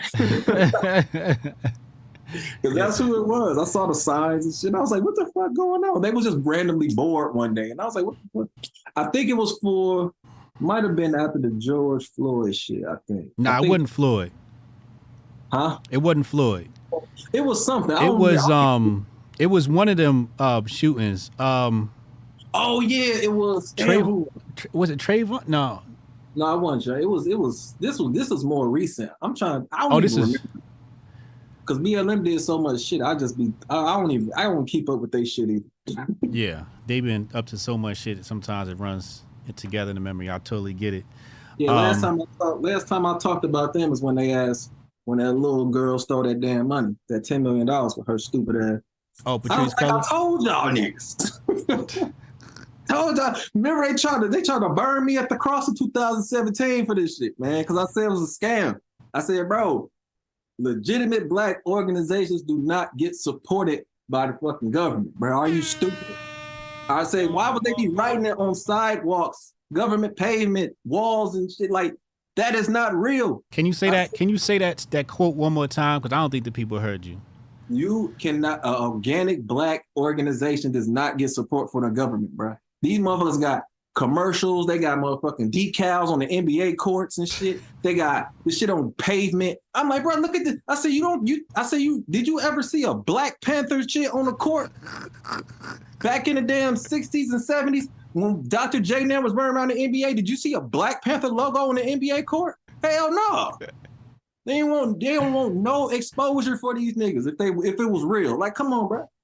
And I said this shit 6-7 years ago, and they was like, oh, Coolie, you just always stirring up the pot. No, nigga, I'm telling the truth. You don't want the pot stirred because you cool with it. I'm just looking at some bullshit. You don't know when you looking at bullshit. I said, that's what's wrong with y'all niggas. Y'all can't look at something and think for yourself. You just be like, oh, black lives do matter. Yeah, the sentence is cool, but the damn corporation is not. The shit dumb. Like the shit, that's some weirdo shit. I said, y'all support weirdo shit. And then like 6, 7 years, 5 years later, oh, the Black Lives Matter founder stole $10 million. Oh, you didn't help anybody. You think, nigga? You think this bitch got Lamborghinis and shit? Lamborghinis for justice, nigga? I never heard of this. What kind of organization is this? Y'all niggas crazy, man. Come on, man. That was the last time I talked about that. So I'm gonna leave y'all niggas alone, bro. Y'all, you let a dummy talk long enough and they'll telling themselves, and these motherfuckers, you money laundering. Like you literally stole, like, bro, you need to take your ass to jail.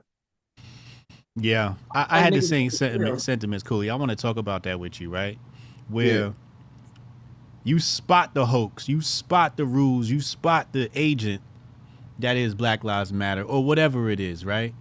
And niggas telling you crazy. Then after that happens, you like, you know what? I ain't even gonna talk about this shit no more.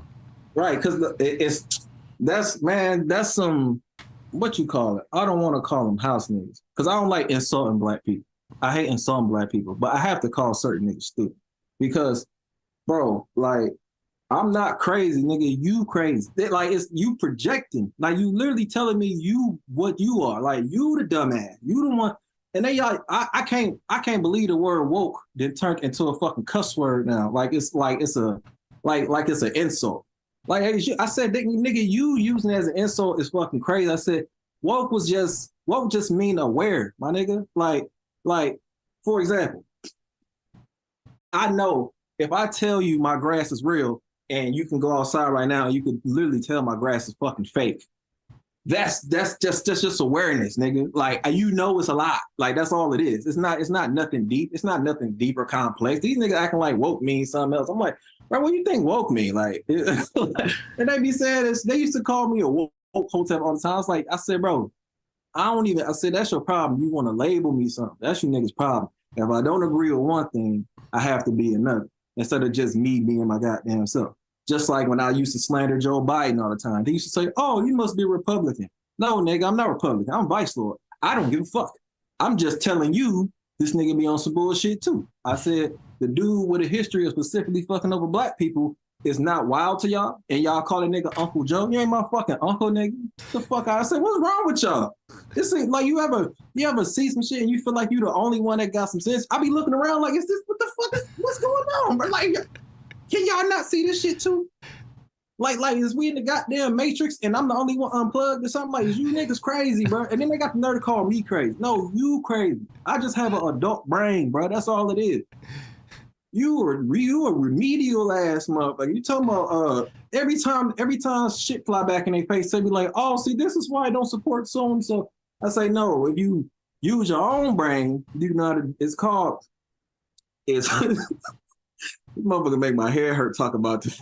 But it's like when a bitch complain about not being able to find a good man. It's like, bro, it's you. You don't want to keep on doing this shit. And everybody around you.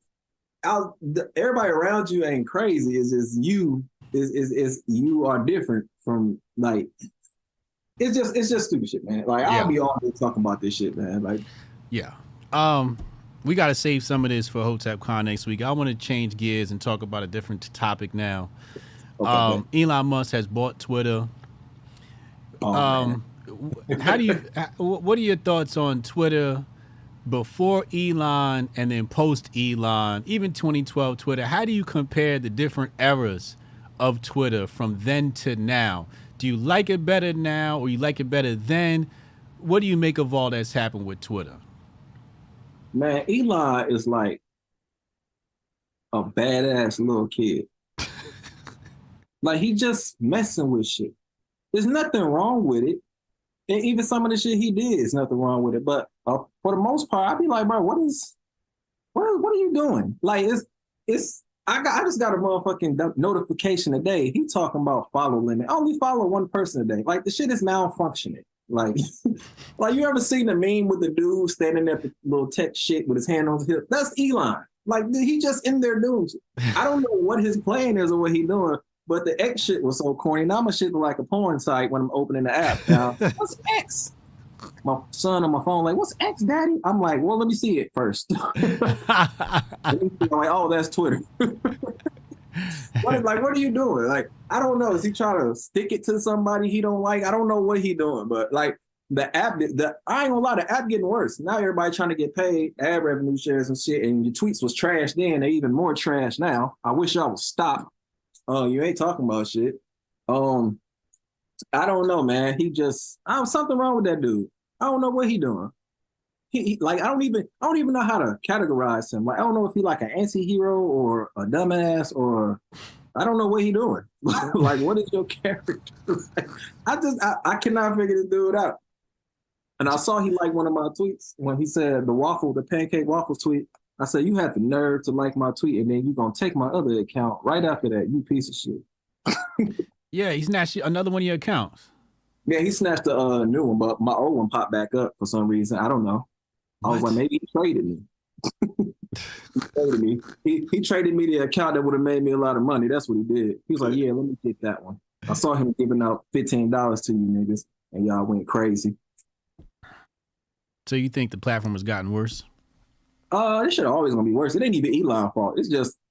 That's just Twitter. That's Twitter. Twitter culture is cancer. It's like the two worst cultures I've ever been a part of is battle rap Twitter and Twitter. Just Twitter in general. Twitter in general is just it's like a train wreck that you go to every day. You open this motherfucker, you open it like this, and you see 30 dumbasses. You gotta wash the stupid off you when you get off the app because it's just stupid shit. But you know how Denzel said in Training Day? 90% bullshit. But I read because it's entertaining. And sometimes I even participate in the bullshit, but I don't roll around in it. Right. I just get in there. Yeah, Twitter definitely feels cancerous to me. It's gotten worse. Has engagement gone down for you? For me? Yeah. Yeah, because he's snatching a lot of accounts too. I think I lost a lot of followers one day too because of that shit. That's why I said I don't know what he doing. I have no idea what he doing. Only thing I could think of is he just fucking bored. I don't know what rich people gotta be bored. He just bored. Like it's no explanation for some of the shit he do. I'm like, I guess. I do like the readers notes though. When people say stupid shit. The community notes. Shit is hilarious. They be fact checking motherfuckers. Like a big shut the fuck up. And they do it on all the tweets too. I thought they was just gonna do it on like the liberals and shit and just try to do it one sided. But I think that's one side I think that's one thing he did I like. Now I can see the other side of arguments now. Yes. Instead of just the purple hair septum ring shit all day. I can see the other side too. Sometimes you know what's crazy? Agreeing with a racist is crazy sometimes. What you mean? Sometimes I see some racist shit and I'll be like, this is a white boy that lost his fucking mind. And then I keep reading. I'm like, this nigga right though. I'm like, what the fuck is this? That's why I hate the app. You got me agreeing with motherfuckers I was punching the mouth. It's the weirdest, like, this shit is the weirdest internal fight I ever had. I was like, what the fuck? This little racist white dude got a point. I was like, I whoop his ass, but I like what he's at. This week we had something that really crashed the internet. People have called it Fade in the Water, the Alabama brawl, the steel chair has become an icon of revolution.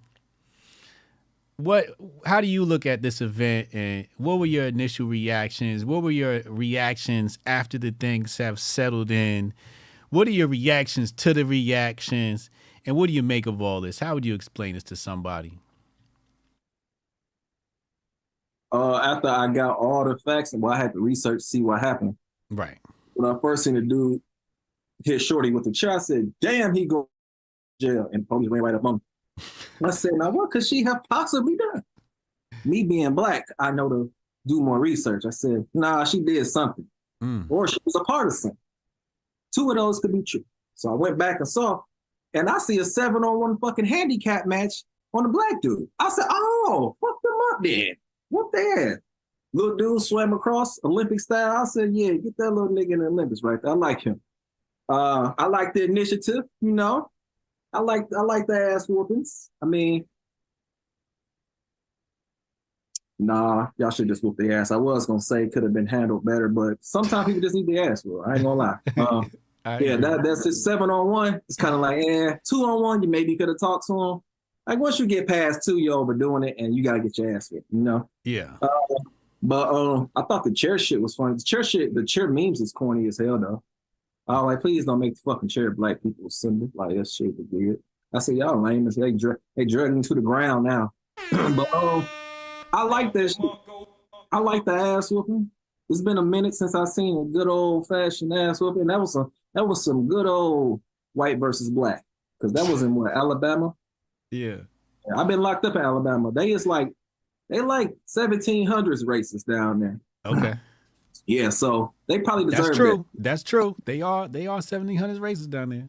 Cause them some race. I don't think I ever experienced. I never experienced overt racism until I got locked up in Alabama. Some racist motherfuckers. Like I know I've had indirect racist shit done to me all over the country because I've traveled everywhere, but I never experienced like overt, like outward racism until I was in Alabama. White man called me a boy. I slapped the shit out of him, but this is before, Twitter was real popular. But yeah, I'm familiar with Alabama. Let me give you my thoughts and then you can respond. My hat went off to the Olympic swimmer. I saw the event. Obviously, I'm somebody who loves watching fight videos when they're justified, right? Like, I don't like seeing somebody who doesn't want to fight somebody who wants to fight, right? That's just bullying. Right. I don't like seeing that. I want to see a good fight with both sides. You know what I'm saying? Right. So when I saw the dude get jumped, the black security guard get jumped, and then they got retribution, I'm like, hey, fuck around and find out. Right. The part where I split with the black community was, one, the chair becoming a symbol. I'm surprised we agree on that. Well, I'm not surprised, but I'm glad we agree on that. Because now, like, Tariq Nasheed got a flyer and the chair's on there. So now... Why that nigga always doing something? God damn it, Tariq. He's the griftiest. He's one of the griftiest out here. Okay? So he's already got the chair on the flyer. It's like the chair has become a symbol of revolution or some shit, right? So put that aside. The other thing, it was just like the black community was uniting over this. And to me, I'm like, this is some bullshit to unite over. Because this is an isolated incident. We can enjoy that justice was served, right? Street justice was served. We can enjoy that. But the fact that everybody came to the internet in such a joyous fashion, like I was talking to Uncle Hotep, I'm like, I'm not surprised a nigga hopped off the boat to help a black man. I'm surrounded by real niggas. We've never sat around and watched a nigga get jumped by white people before. So it wasn't shocking for me to see this. And I felt like some of the black people that saw this must not have known or been around real niggas, because you shouldn't be shocked when you see black people pull up like this. That's what it was, because I don't even like talking about Twitter outside of Twitter, but I saw a tweet that said, y'all should have the same energy of protection for queer and black women. And I was like, I thought to myself, do you know how many people asses out of whoop for playing with my cousins, like my female cousins and shit? Or like my mom? Like, have y'all not seen how protective boys are over the moms of our community? Like, didn't we just see a few months ago a boy shoot a grown man for fucking with his mom? Did y'all not see that in Chicago? Yep. It's like everybody knows how protective black men are of their mom. Yeah. It's literally a trope in like movies and shit. Like, so I don't even know where that come from. And then like being black, I'm like, well, my knuckles fucked up still to this day from punching people in the mouth, other men, for fucking with like women in my family. Like just when my girlfriend, like, well, ain't nobody ever try me with my girl, but they know better, because if you have a certain presence when you protect shit anyway. So it's like, right. I never understood that logic. Like, bro, like everybody know. Like, I don't get that, because that's the same people they say need to be protecting people is the ones who do all the shit that y'all don't like. Like, for example, when a nigga get killed over some shit and it's about a girl, it's like, what is that then? Especially for the community y'all say got too many guns and shit. Right. Like we got too much weapons and we do too much. It's like, I don't like, which one is it? Like, to me, it's just like, I don't think y'all, it's just say you don't go, you never experience somebody protecting you because you might not have, like, everybody know I'm the dude you call who is gonna probably call 100 other motherfuckers and then you get fucked up. I was like, I don't know what you're talking about because if you the person that gets called to protect, you really don't. I have a different perspective. I'm like, I don't know what you're talking about because I done whoop plenty ass women that I'm close to or related to. Like, I don't know what you're talking about. And I hate when they do that. I say every time you see a little uniting, it becomes a contest. I'm like, why y'all? I say this is why y'all are the fucking problem. Y'all always say we the fucking problem. But you just saw some dudes go whoop some ass, and your first thought was, how can I divide this happiness and unitedness? I'm like, y'all just bored, bro. Like they just bored. Why I hate Twitter. I don't think you're supposed to see this people many thoughts. You're not. Humanity was not ready for the internet. I think because it's stupid shit in your brain, but your mouth filters it out. You usually don't say the shit you reading on Twitter. That's what the fucking problem is. So, do you think that the Alabama brawl should be or is a uniting force for black people? No, they're gonna forget about that shit next week. Right. Like that's just it's cool. It's just some cool shit in history to look at. It's like it was a meme. It's a meme moment. Yeah, because they memed it. Now it's chair TikToks and shit, and I'm like, that's what y'all got. It's like it's funny. It was funny at first. Some of them are funny. And it's like I was like, okay, but yeah, it's not because it starts other conversations like I was just talking about. There's like, well, why y'all don't do this all the time? And then you have niggas arguing about, but we do this all the time. And it's like, bruh. Yeah. Like, it's always one. Like, why y'all got, I don't even know. Remember, you know what? I hate to jump back, but you know what I miss about old Twitter? When we used to, weird people was not the majority on old Twitter. Facts. Weird people used to get slandered to hell till they deleted their account. Facts. There was a time in Twitter history where if you said some stupid shit like they were saying, the whole app would come together. That's where the name Black Twitter come from, because it was Black Twitter did the like, we did the nomination and the demotions. It was like, okay, this nigga cool. This motherfucker weird. And you stay on there. Now it's motherfucking pedophiles and shit on the timeline, and every other 2 days it's like, ain't you the pedophile from 2 years ago? And I'm like, how this nigga even survive? We would have shamed that nigga to hell back in the day. And then they say other shit. They be like, one of y'all favorite tweeters is a rapist. And I'm like, who is it, bitch? Why you hide? Why you keeping it a secret? I was like, I don't know what the fuck y'all be wanting us to do. Like that's the one thing I miss about old Twitter that Elon fucked up. Yeah, they got your ass out of here. That was before Elon got here, but that was before Elon, yeah. Yeah, because it used to be a time where weirdos were still weirdos, and it was like, we knew who the weirdos was. Now the weirdos got voices and shit. I'm like, right. Oh, this weirdo got, now the weirdos in commercials and shit. I'm like, what the fuck? Like, who the fuck? How the hell did you make it? Like where did you come from? This should be making me mad, man. I'm gonna start hating in a minute. I'm gonna start saying foul. So you gonna start hating?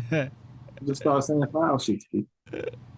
Hey, oh shit. All time high. What's up with the Tory and Meg situation? Which way is the wind blowing on that? I don't even know, bro. That shit. You can't even talk about that shit. Yeah, that's what I've noticed. Because you know what it is? It's because it was a little time in between when it started and when it ended where motherfuckers thought Tory was innocent. He was talking too heavy. It was like he had an air of arrogance. So it was like, this nigga couldn't have did it acting like this. So then it became suspicious. It was like, what the? what the fuck really going on? Yeah. Like, I still don't even really know.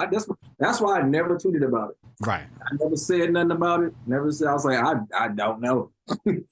And I'm like, everybody on Twitter, lawyers and shit now. I'm like, shut up. Like, you don't know what's going on. They're like, Gunna's not a snitch. And I'm sitting there looking at it. I'm like, yes, he is. But I never said it. Wait, who's a snitch? Y'all don't even know how courts work. Like, nobody know how shit works. Everybody is the smartest dumb person I've ever seen on Twitter when they come to, like, celebrities. And I'm like, I don't even care about celebrities, but I look at them when they talk about court. Because I've been in court so many times, I damn near know the law by heart. So I'll be looking at certain shit they say. I'm like, that's not true. That's not how that works. But because I saw one dude say, Henry Ruggs got 3 years. He killed somebody, and Tory got 10. I said, yeah, because he copped the plea, stupid ass. That's why you don't go to trial and try to fight the state. They're gonna bury your ass. Yeah. You should have took. He probably had what 5, 6 years on the table. Yeah. He probably didn't take it because he thought he could beat you. I said, bro, you're not gonna beat the state. You can't beat. Tory be home in 3 or 5 though. Yeah, He's not gonna do all 10. Yeah, I don't think so. Probably gonna have to do. I don't know how long he was in there to start with, but I don't even know how California do they concurrent sentences and all that shit. That's a whole law over there. I don't even know how they do that shit. So that's why I never talked about it either. But I was like, man, y'all don't know what the fuck going on. Here's my issue. How do you discharge a firearm in Beverly Hills? You know, as a black man, you ain't supposed to discharge no firearm in Beverly Hills. This nigga is, I don't understand. Like I rap, right? And I think about what I would be doing if I was like well off like these niggas. These niggas be doing the dumbest shit I ever seen. I'm like, why do you have a gun? Like if you can carry a gun, cool. But even then, why you around fucking celebrity? You around celebrity women at that. It ain't even like you in the hood. Word. You just wanted to do some shit. Like you wanted to look cool. Like that's why I swear that's why 50 Cent my favorite nigga ever. Cause he ain't letting nobody calling him pussy get to him for having all the security. I would have more than that if I was famous. I'm not going to jail for none of you niggas. Right. Especially if I'm a millionaire. What the fuck is wrong with? I don't even need a gun. Right. I said I'm gonna have 100 motherfucking Navy SEALs, and you gonna see. I bet you ain't nobody gonna kill me, and I'm not going to jail. That's all I care about. These are the dumbest niggas. I said this is probably why I could never be famous. I don't understand none of it. I guess you gotta be stupid to like blow up or some shit. That's what I've been thinking. It's some weirdo shit. That's what I was thinking. I didn't want to, because I wasn't there the night that Meg got shot or whatever happened, right? I just know that for a fact, Tory discharged a firearm in Beverly Hills. And I just know, me being me, if I was in a car with somebody in Beverly Hills and they had a firearm, they got to let me out the car. I'll walk. I'll Uber. You got to let me out. I don't want to be nowhere. I would have pulled a tray like, let me out. Go. Let me out. Mind you, because I have a different perspective on everything. I got 3 felonies, bro. I don't even jaywalk. I don't want nothing to do with the gangster shit no more. I don't care. That shit on. And then this nigga a singer. What R&B singer nigga ass? What are you doing? Like are you running around this bitch like you Tupac? Like you a 5'3" R&B singer and you with Meg Thee Stallion and fucking Kylie Jenner or some shit. Like what are you doing? What was y'all doing? Like you an idiot. I was trying to have a threesome or something. This nigga got guns and shit. Like, what are you doing? This is the worst crime of all time. It's the worst crime of all time. In Beverly Hills, nigga. Like, what, bro? With the Kardashians. This nigga is in with the fucking Jenners and Kardashians and Meg Thee Stallion in Beverly Hills with a fucking hole. You got a whole fire. What is your problem, bro? And then Meg retarded it. I mean, sorry, not retarded. Remedial ass. Don't say she didn't want the cops to kill Tory, so she lied and said she stepped on glass. I'm like, this whole shit is the stupidest shit I ever heard. What is going on? Yeah. And then she said she felt she haven't had one day of peace since she been shot, but she was twerking the very next day. And I'm like, what the fuck happened? What? Do you have a clone around this bitch? What the hell is? Now I gotta go down the clone rappers rabbit hole to see what the hell is going on. I don't know what the hell going on no more.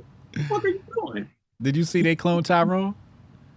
Yeah, I seen that shit, man. What do you think about that one? They tried, but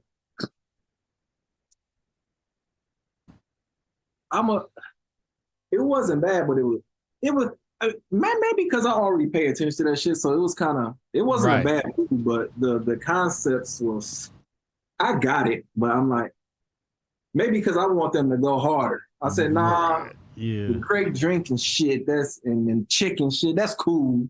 You need to touch on some more shit. I be wanting some Malcolm X type action. I'd be like, talk some more shit. It wasn't hard enough. I guess because it was supposed to be a comedy, but yeah. They did what Hollywood allowed them to talk about. Right. Right. I guess you can't go all the way, but I tried to watch it again because everybody was like, "Oh, you got to watch it twice," and I just went to sleep. It's not even deep. It's shit you can catch on the first watch. It's like it's not even fire like that. Yeah. It's not bad, but it's not fire. It was just like, it was cool to see somebody finally like do some shit besides the slave movie. I'm tired of slave movies and fucking my X-Men broke my heart movies, because those are only 2 black movies they fucking do. So it was cool to kind of see somebody do some the man, go at the man type shit. I like shit like that. Yeah. And it was Jamie Foxx funny as hell, so that was the highlight of it. But most of it was just like, these is all, I figured all this shit out when I was a kid. Like I already know the metaphors and all shit. It wasn't nothing deep, so it wasn't nothing new, I guess. Like that's all it really was. I guess that's what it was for me. It wasn't really nothing new. When did your conspiratorial mind turn on, and what really turned on your conspiratorial mind? Was it a specific thing? Was it like AIDS was created in Africa in a lab, or my conspiracy awakening was finding a box of guns when I was 13 in an alley. And I was like, it was like one of those look into the imaginary camera things. I was like, who the fuck got a crate of gun? And it's not everybody, but it's some people in Chicago will tell you they have found like crates of fucking guns. And like, that's when I was like, what, where the fuck do these crates? And I started Googling it. And it was like a whole bunch of, it was like it's still a conspiracy, because I don't think nobody's ever been caught dropping them off. But it's like, who the fuck has a crate full of guns to just drop off? You don't do that. Yeah, who you don't lose a crate of guns. No, you don't. So me finding one at a young age was crazy. I was like, and I didn't even touch it when I first saw it. I had gathered all my friends. I said, hey, I want to show you. I was like, come here, bud. And like, for them to put it right there is crazy, because nobody had to have drove through there all day, because they would have saw it and somebody would have probably tried to move them or take them. It's Chicago. And we all took the guns home. I told them all grab like 5 apiece. It was like 20 of them. So it was so many guns. And I Googled that shit, and it was like, in neighborhoods across America, the CIA drop off guns. And I'm like, bro, I found that out after I found it. This was years after I found it. And I was like, let me look at this shit. That's when I discovered rabbit holes too. I started looking at shit. I was like, bro, these motherfuckers. Somebody in the early 2000s dropped a crate of guns off in my neighborhood where I grew up. I don't know where the fuck it came from. I've never been able to explain it, but the crates of guns thing is what got me at 13. I said, what the fuck? That's the most guns I've ever seen in my life. Are you familiar? It really was a crate. It was a crate. It was an actual crate of the motherfucker. I said, what the fuck? And I was like, bro, what the hell going on, bro? It's like this. And then I thought about the furious style shit for Boys in the Hood. When he said they want us to kill ourselves. But that was until I was grown and shit. Right then, I was just having fun. I said, "Oh shit, free guns, nigga." Which is fucking sad because I should have been somewhere watching fucking The Rock and Stone Cold or something at that age. I should have been doing something more teenager like. I don't know why the hell. It was 50 Cent fault.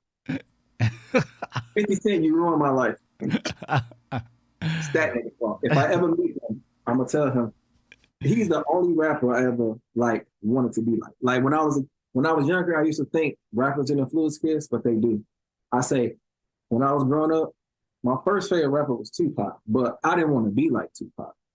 Like I liked Ice Cube and Tupac when I was a kid, but 50, I wanted to be that nigga. I wanted to be 50 Cent when I was like 12 years old. I was like, this nigga is the truth.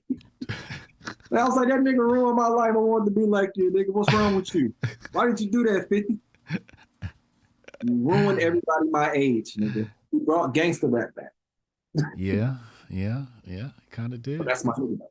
He's cool as shit too. That's my nigga. He cool as shit. He one of the coolest motherfuckers I've met. Helped save my life. Are you familiar with Operation Fast and Furious? Nope. So Operation Fast and Furious was when El Chapo was the head honcho down in the Mexican cartels. Now, since then, we know El Chapo has been, held in the United States and extradited, all of that shit, right? So there was a compromise between the United States government under the Obama administration to allow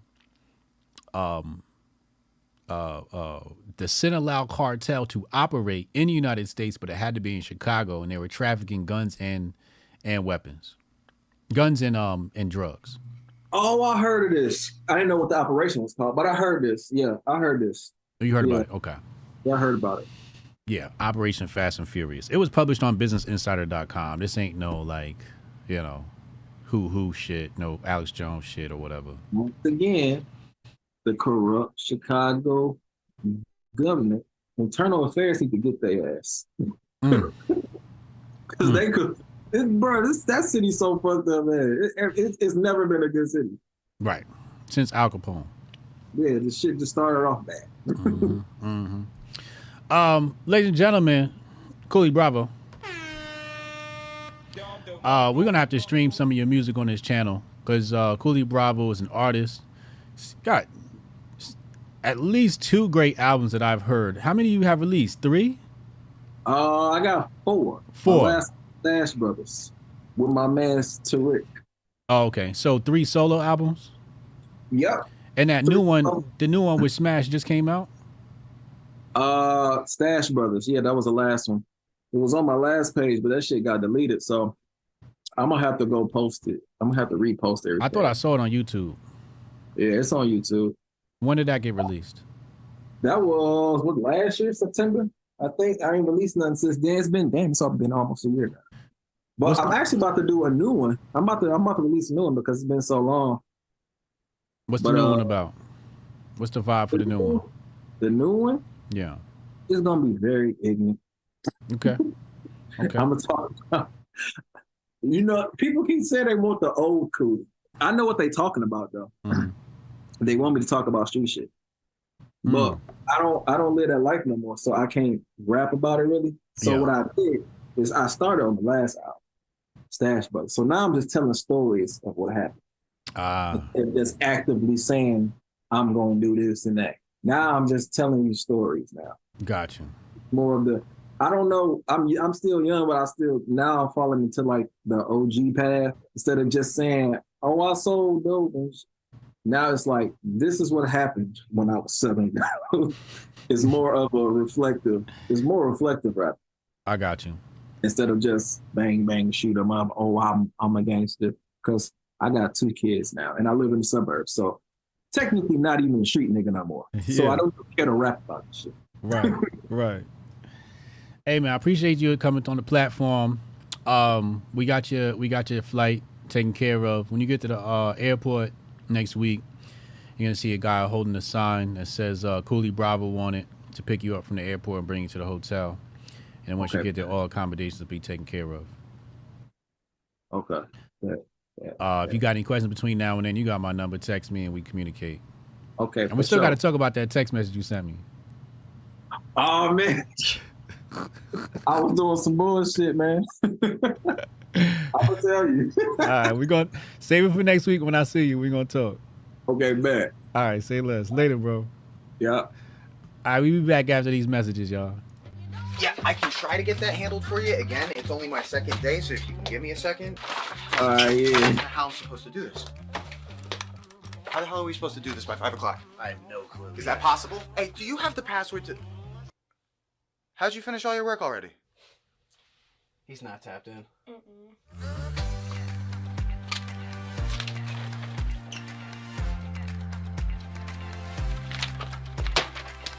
How'd you get that done so quick? They think they're gonna be able to budget that? It's money. That's money right there. You understand? You guys finished your work 6 hours early? He's not tapped in.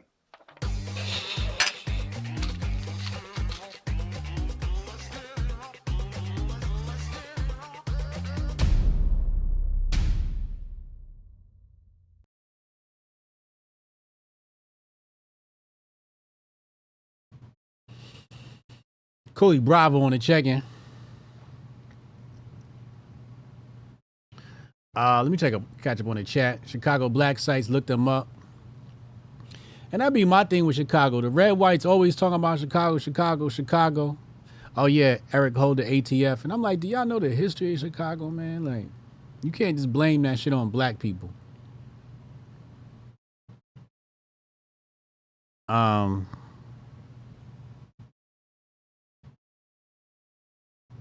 Fox News be talking about chair-on-chair violence by Friday. Oh, boy. Tonight said they forgot about it yesterday after the Tory Lanez. Yeah. That quick.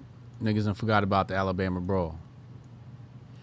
Did I miss any super chats here? Hold on, let me catch up on the chats. Twitter gonna be American WeChat. He wants it to be a bank and all. Yeah, it's about to be WeChat. That's pretty much what it is. Yeah, Coolie's a man, yo. Queen D, Coolie's a man. I gotta give y'all teasers. I can't give you too much of Coolie because you should have bought tickets to Hotep Con. Coolie's gonna be at Hotep Con. You're gonna be live in the flesh. We're gonna have this conversation privately in a room full of people. You know, touching grass, as they would say. All right, let me finish out the good reports. We going with the phone lines. Let me just finish this out real fast. R.I.P. Lil Tay and all that shit. Diane Feinstein, she's in the hospital. You know, she's geriatric. She's all fucked up. She shouldn't have been in office in the first place. We're going to have to continue the letter of Columbus tomorrow. At least we got something to look forward to. But yeah, the whole Lil Tay situation, I just got to be honest with you, man. The whole Lil Tay situation is tragic. First of all, grifting off of hip hop culture, because that's really what they were doing. Where they were, forced this little girl to, or at least the story is they forced the little girl to leech off of hip hop culture to go viral and make an income, and now apparently her brother and her are dead. I don't know what's going on. When I first saw the story, I thought, oh, this must be a prank. But people are saying this is real, et cetera, et cetera. So I don't know what the fuck's going on with Lil Tay. I feel bad if the little girl has been deceased, but it is what it is, man. So, I'll keep somewhat of an eye open on that story. But I hope it's a joke. I really just hope.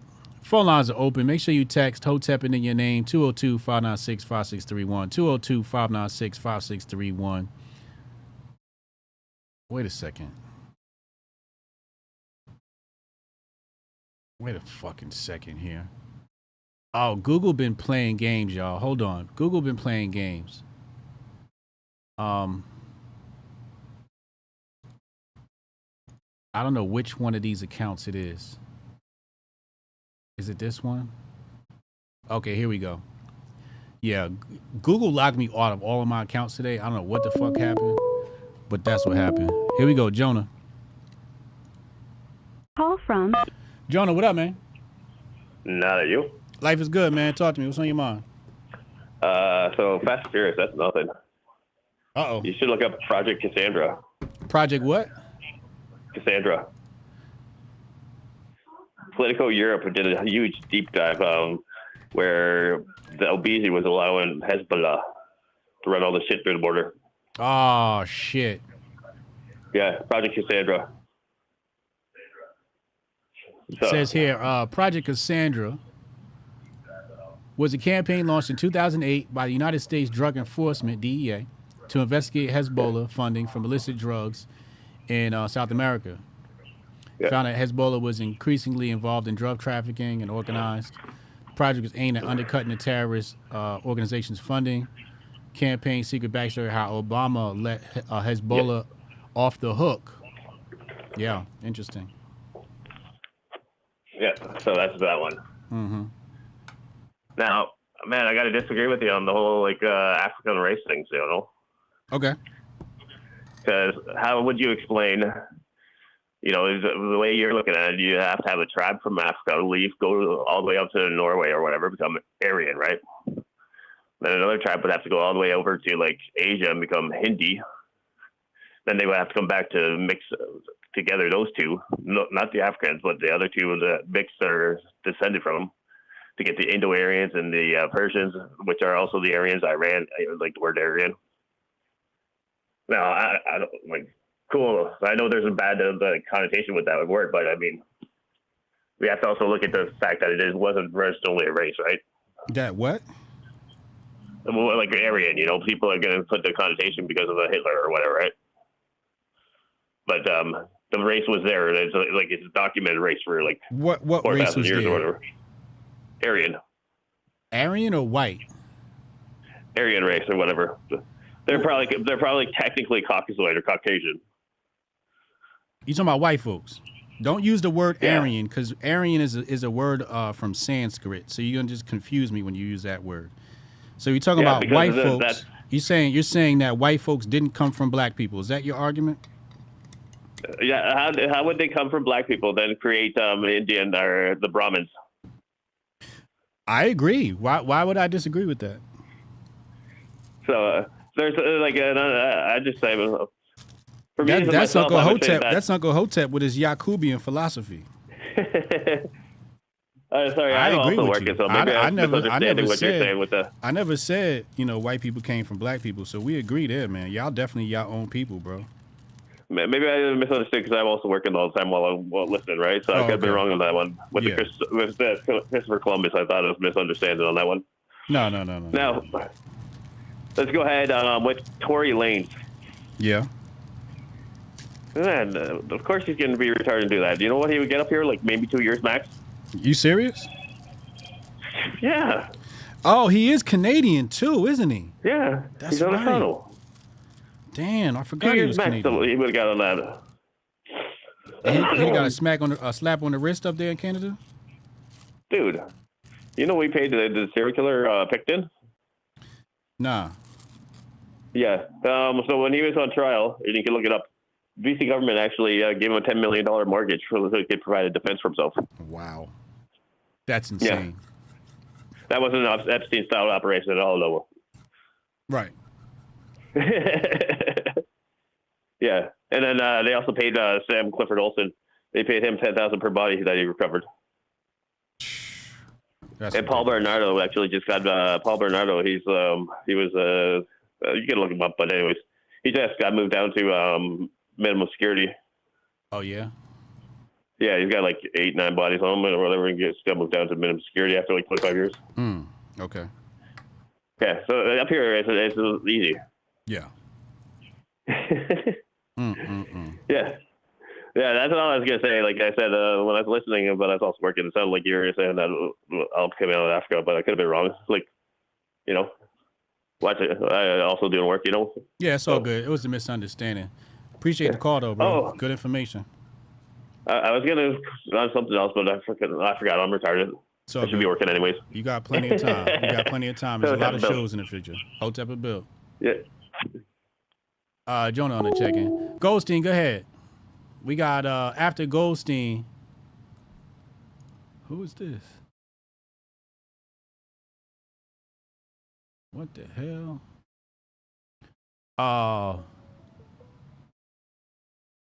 Call from Goldstein, what up, man? What up? What up, what up, what up? What's in your mind, bro? How you feeling? You know, seen old Coolie Bravo right there, and I was like, well, goddamn, that took me back some years. Did it? That was like a young version of me right there. Really? We got very similar stories. Okay. But just hearing him talk and how he came into his own knowledge and all that other shit, I was like, well, shit. I can feel you. I can feel you.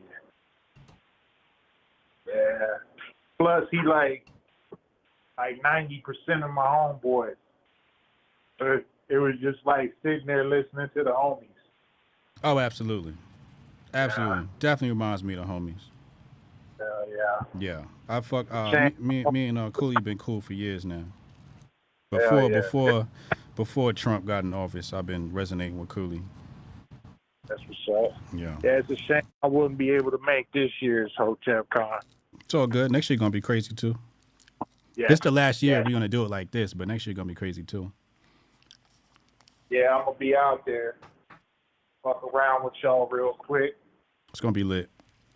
Running this goddamn rescue is a full-time, damn near 24/7 job, depending on who we got here and what's going on. I know it. But I gotta make plans for that type of shit at least months 7, in 8 advance. months. But I do want to fucking get on this Megan Thee Stallion shit real quick. I don't know what the fuck is going on with that case. I don't know any of the particulars. I don't know. I've never even, and this is probably going to get me drug a little bit, but I've never even heard a Tory Lanez song before. Oh, wow. All I know is niggas need to find something better to do with their goddamn time than follow two celebrities and their goddamn case. Ain't that the truth? We need to do better, man. This shit should not be gaining this much traction. Man. This was like the top. This was the top news story amongst black people yesterday online. I know, and that's a sad state of affairs. But that's but that's really what drives black conversation. You ever been around black folks? What do they talk about? Well, let's start with men. What do black men talk about? First, sports. Sports, okay. What do black women talk about? Niggers. That's all you ever hear black women talk about is niggas. Ain't that the truth?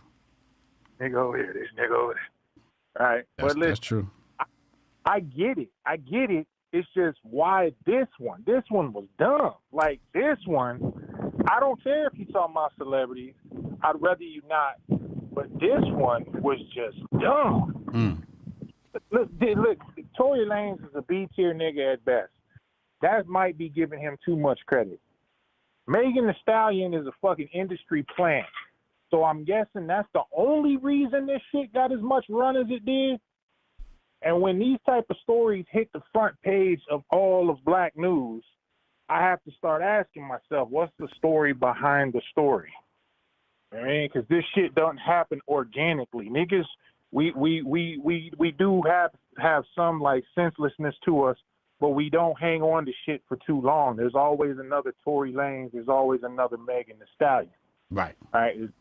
It's fresh, and it's one thing we like to do is stay fresh. That's not just in fashion, but we like to stay fresh and current when it comes to banging on niggas' heads. Right. Correct.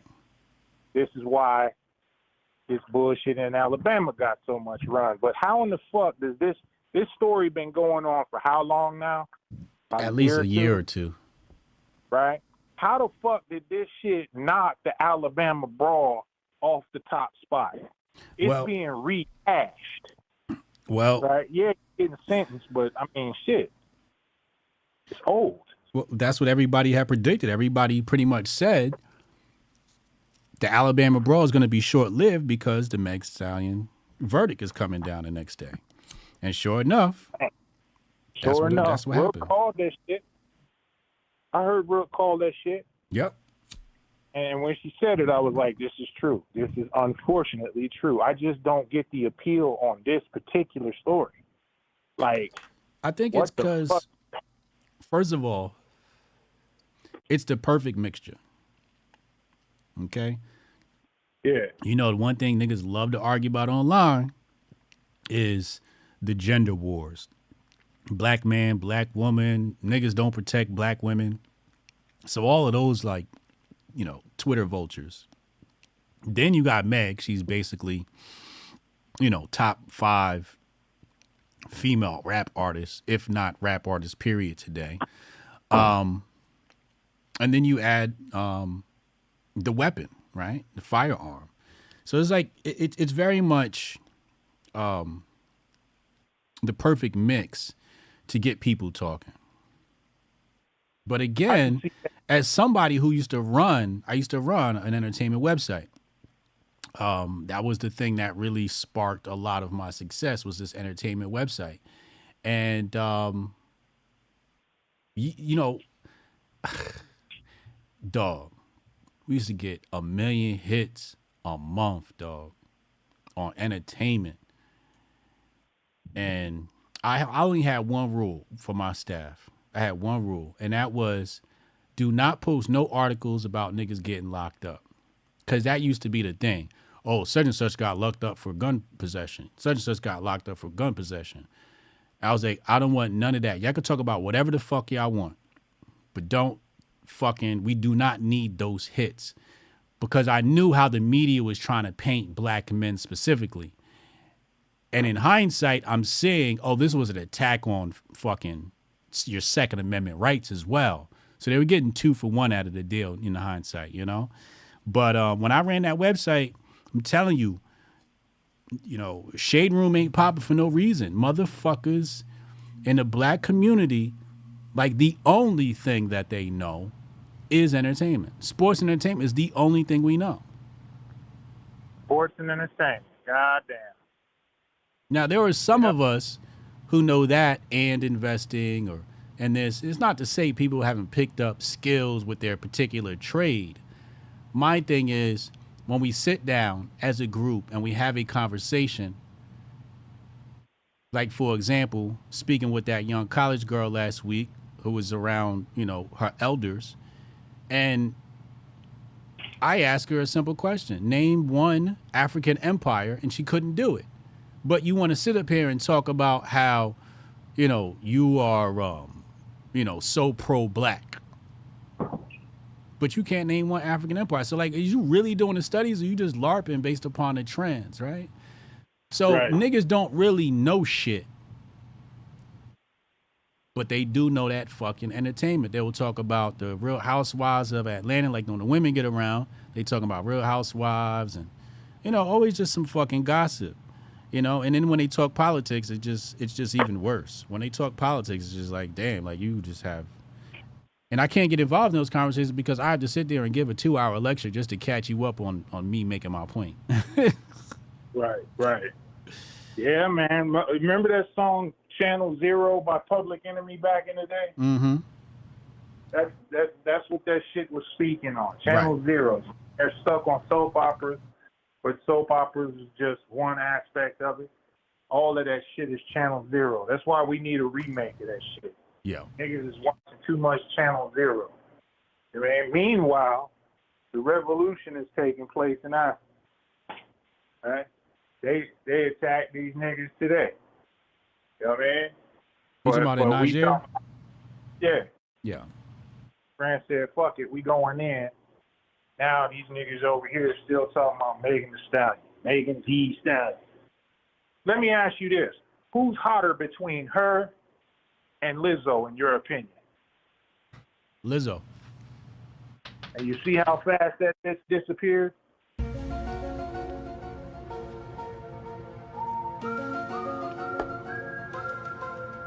Yeah. Her shit disappeared real quick. Yeah. And current, it's new, and it's controversial. All shit that niggas love, but her shit just boop. Here we are, still on Megan Thee Stallion. That's true. That should be indicative of something.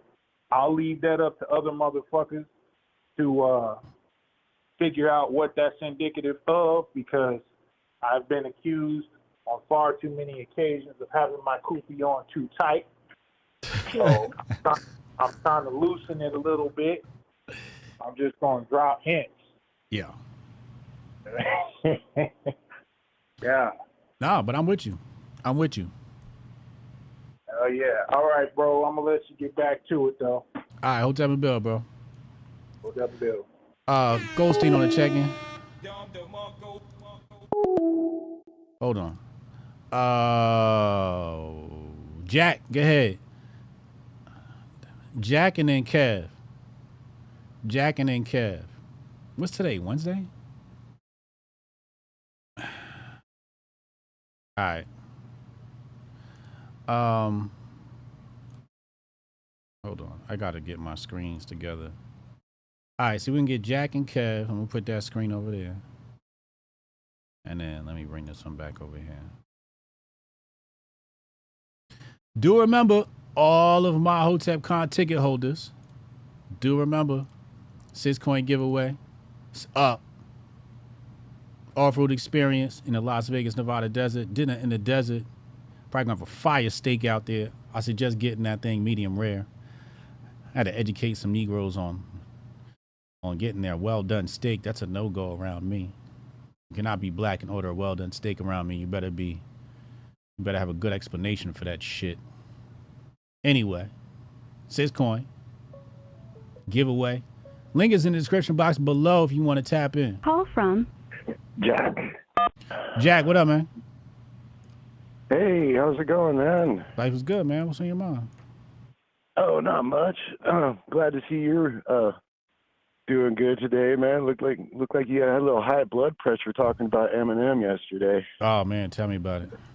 I was smoking a cigarette, just laughing my ass off, dude. Oh man, I lost it yesterday. Oh yeah, I'm glad you're chill, smoking a J. But yeah, man, I just wanted to pop in, fucking keep it short. Okay. Yeah, I love. What you think about today's show? Man. Oh, it's good, man. Yeah, learned some stuff about Christopher Columbus. That was a pretty nice article that you were reading off. That was like something he wrote to the Queen or something, explaining like everything he found. The Queen's money man. The banks. That was the Queen's money man. No, this isn't the bank, but yes, that's in the same vein. Correct. It's in the same the vein. Treasury guy of the the Treasury Queen. guy. There we go. Now we get into the truth. The Treasury guy. What did we pay for again? Like. Yep. Right. Yep. Yep. So he was the money man, and he put up the bread too. And he put up the bread too. So he was just giving the filings report back to the money man, so the Queen could read it and be like, "Oh yes, you get a pat on the head." Well, the Queen, the Queen was borrowing money from him. So if anybody had to ingratiate themselves, I mean, I'm sure it was the feeling was mutual, but he wasn't exactly an underling. If you're lending money to the Queen because she got a little battle going on with the Moors. You know what I'm saying? So her treasury running a little bit low. 1492. Yeah. Yeah, that's what was up. And then everybody's talking about Christianity. It was actually Constantinople who was the emperor of Rome. He saw the meteor in the sky, and he made all his soldiers paint the Holy Roman Cross on their shields, and they won the battle. Rome had the roads, so as far as people spreading the faith of Christianity, he was the one that made it like, okay, now it's going down every damn highway. It's going to the Silk Road. It's going, it's going to Africa. It's going to Asia. The Roman roads, it's going to Europe. It's going to England. And, the Roman roads is what made it, just made the faith just spring all over the world. And he was the one that did that. That was in the early 1400s. Who are you talking about? Constantinople, the emperor of Constantine. Yeah. He was a Roman emperor, but he lived in Constantinople. His name was Constantine. The fall of Constantinople was 1453. He got defeated by the Sultan. The Turks. Yeah. Well, the Ottoman Empire, but yeah, Turks. Yeah. Yeah, they brought them fucking huge ass cannons, and that was the only way they could tear the walls down. Yup. Yeah, I'm actually I'm Viking. I'm descendant of a Varangian Guard, which were the Viking soldiers that protected the Holy Roman Emperor in Constantinople. Okay. But yeah, man. They called them down. Yeah, they called them down for reinforcements. Yeah, there was no stopping the Turks, though, man. They had cannons the size of fucking buses and shit. Yeah. But hey, man, no, great show. Just wanted to call in and say, hey, what's up? Fucking love your content. Wish I was going to Vegas, man, but you know, I'm working, man. All my dollar goes to the fucking swamp rats. I definitely feel you. It's all good, man. You know, we're gonna be back next year. Next year is gonna be fire. All right, next year is gonna be fire. So it's not gonna be like this year, but next year is probably not gonna be in Vegas. Next year is we're basically at this Hotep Con, participants will basically have the option to join a Hotep Con committee, and we're going to discuss where we're going to do it. But right now we're all talking about Miami, DC, Texas, and LA. And then we were like, maybe we could do a tour. So I don't know what's going to happen. Ouch. LA, man. I mean, Florida would be amazing, especially in the summertime. It's going to be hot up there in Vegas, but we're getting a little bit of monsoon season here in AZ, so maybe you guys get some rain. I mean, I've worked in Vegas for damn near a decade. I've seen it snow in the end of April in Las Vegas. Right. So you never know, man. Hopefully you guys get some rain. It won't be too damn blistering hot. But anyways, I'm gonna get off the line, man. Love the show. Great content. And God bless, and Lord Jesus Christ blessings to all. Hey, bless, bro. All right, peace. Hotep and Bill. Go ahead, Kev. So, what I have on the screen here, it's quite fascinating because right here, where it says Macedonia and it says Constantinople, yeah, that's pretty interesting because this is basically where the Ottoman Empire had breached, where it says Asia Minor. All of this was Ottoman Empire. They had all this shit, bro. And they're about to push. Well, they did push. They won this, and it moved into what you see here, like Macedonia and all of that. So you could imagine being Roman and getting pushed all the way far west where you end up over here, you know. But truth be told, they had already set up over here in Rome. And this was a satellite. Over here was a satellite of Rome. Because when they had issues with the Sultan, they called for reinforcements from Rome as well. So you got some came from the north and you got some that came from the west. And one of them was actually a navy. I think the navy had to come in, and then there's like this, I forget what the name of this strait is, but they had to come through here. And that's where the Turks could really like smash their navy. So I think the Turks had put some sort of water fencing or chain work in the water right here to slow down that navy to bring reinforcements to Constantinople. Interesting thing. I watched a documentary on it. That's how I know about it. Love good documentaries. What's the chat talking about? I want to make sure I don't miss any super chats. We good.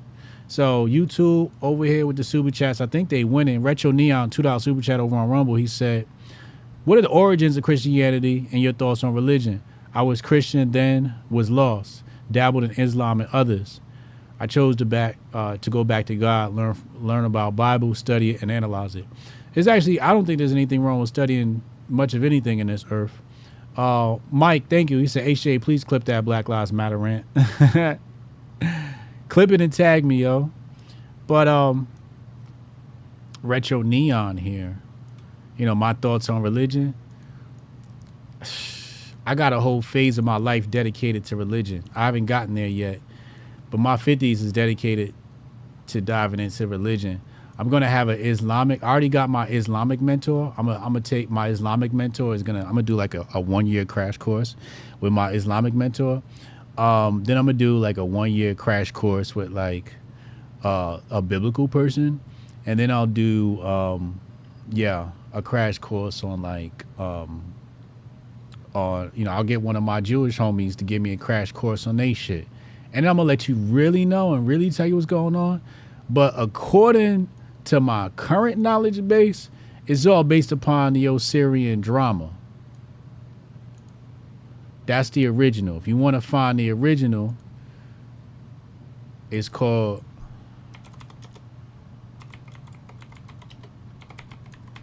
the Osirian drama.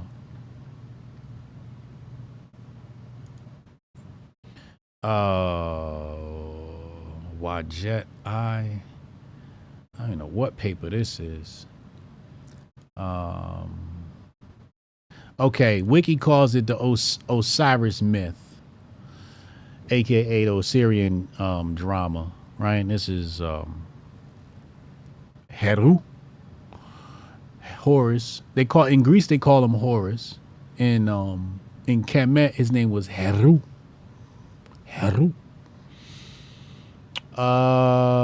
Isis, that would be damn, I'm slipping on my studies. What's her name again? Is Isis Ma'at? I'm slipping on my shit.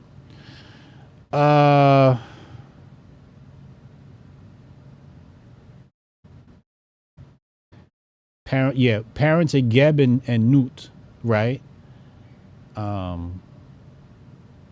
know Strong Dad knows. Busat. Why does that say Busat? Symbol is the Tiet. What's her name? What's her name, Strong Dad? I ain't studied this shit in forever. Anyway, that's where this come from.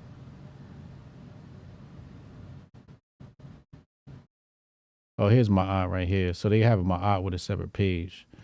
I don't think she's synonymous with my aunt. I forget what her name is. It's not Isis. It's something else.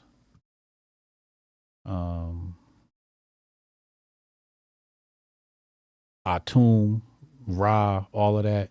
Yeah, if you get into the Osirian drama, then this is basically the predecessor for the biblical stories, etc., etc. The tribes of Abraham, right? The books of Abraham, right? This is your predecessor to Abraham. You know what I'm saying? It's gonna kill me. What was Isis's first name? I know it's a Hotep chick in the chat right now, fucking cussing me out. Cause all set. Thank you. I knew somebody in the chat would know. All set. All SAR and all set. Right.